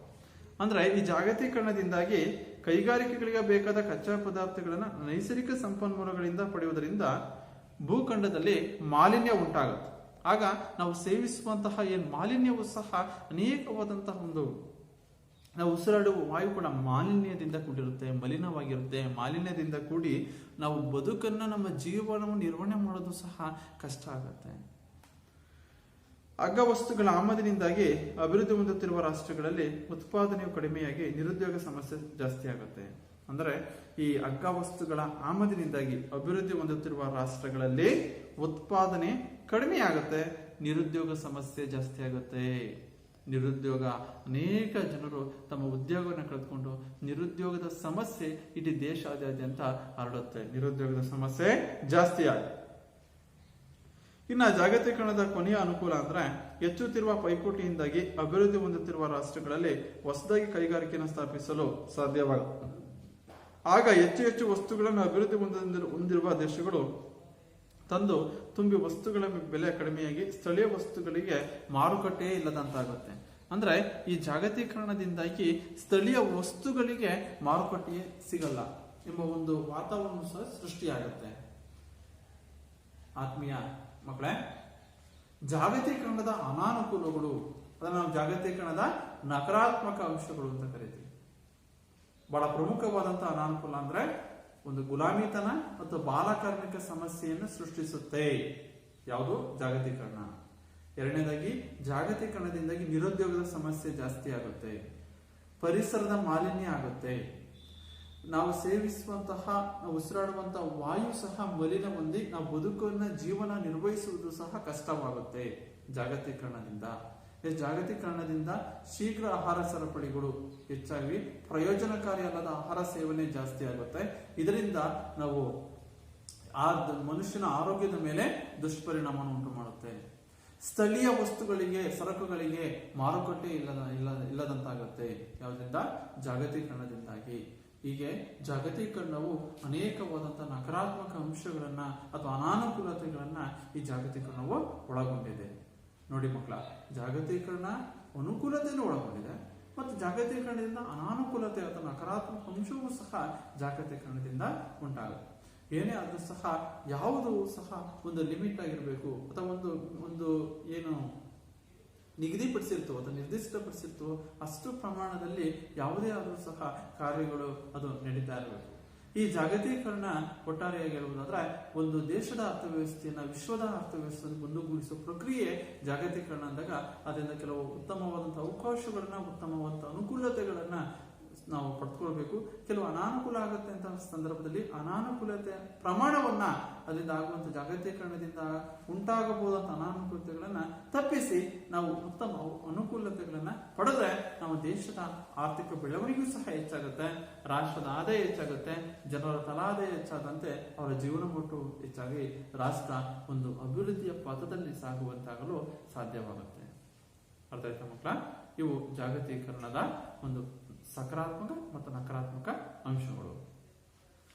ವಿದ್ಯಾರ್ಥಿಗಳೇ, ನಾವು ಇಂದಿನ ತರಗತಿಯಲ್ಲಿ ನಿಮ್ಮ ವ್ಯವಹಾರ ಅಧ್ಯಯನದ 3ನೇ ಘಟಕ ವ್ಯವಹಾರದ ಜಾಗತೀಕರಣ, ಈ ಘಟಕದಲ್ಲಿ ನಾವು ತಿಳಿದುಕೊಂಡ ಕಲಿಕಾಂಶಗಳು ಅಂದ್ರೆ ಜಾಗತೀಕರಣದ ಅರ್ಥ, ಜಾಗತೀಕರಣಕ್ಕೆ ಸಂಬಂಧಿಸಿದಂತೆ IMF ನೀಡಿರುವಂತಹ ಒಂದು ವ್ಯಾಖ್ಯೆ, ಆ ವ್ಯಾಖ್ಯೆಯಿಂದ ಸ್ಪಷ್ಟವಾಗುವಂತಹ ಅಂಶಗಳು, ಜಾಗತೀಕರಣದಲ್ಲಿ ಅಡಕವಾಗಿರುವ ಅಂಶಗಳು, ಜಾಗತೀಕರಣದ ಲಕ್ಷಣಗಳು ಮತ್ತು ಜಾಗತೀಕರಣದ ಅನುಕೂಲ, ಅದನ್ನು ನಾವು ಸಕಾರಾತ್ಮಕ ಅಂಶಗಳನ್ನು ಕರಿತೀವಿ. ನೆಕ್ಸ್ಟ್ ಜಾಗತೀಕರಣದ ನಕಾರಾತ್ಮಕ ಅಂಶಗಳು ಅಥವಾ ಜಾಗತೀಕರಣದಿಂದಾಗುವ ಅನಾನುಕೂಲತೆಗಳು. ಇಷ್ಟು ಅಂಶಗಳನ್ನ ನಾವು ಇಂದಿನ ತರಗತಿಯಲ್ಲಿ ತಿಳ್ಕೊಂಡಿದ್ದೀವಿ. ಇಂದಿನ ತರಗತಿಯಲ್ಲಿ ಮುಂದಿನ ತರಗತಿಯಲ್ಲಿ ಮತ್ತೆ ಭೇಟಿಯಾಗೋಣ.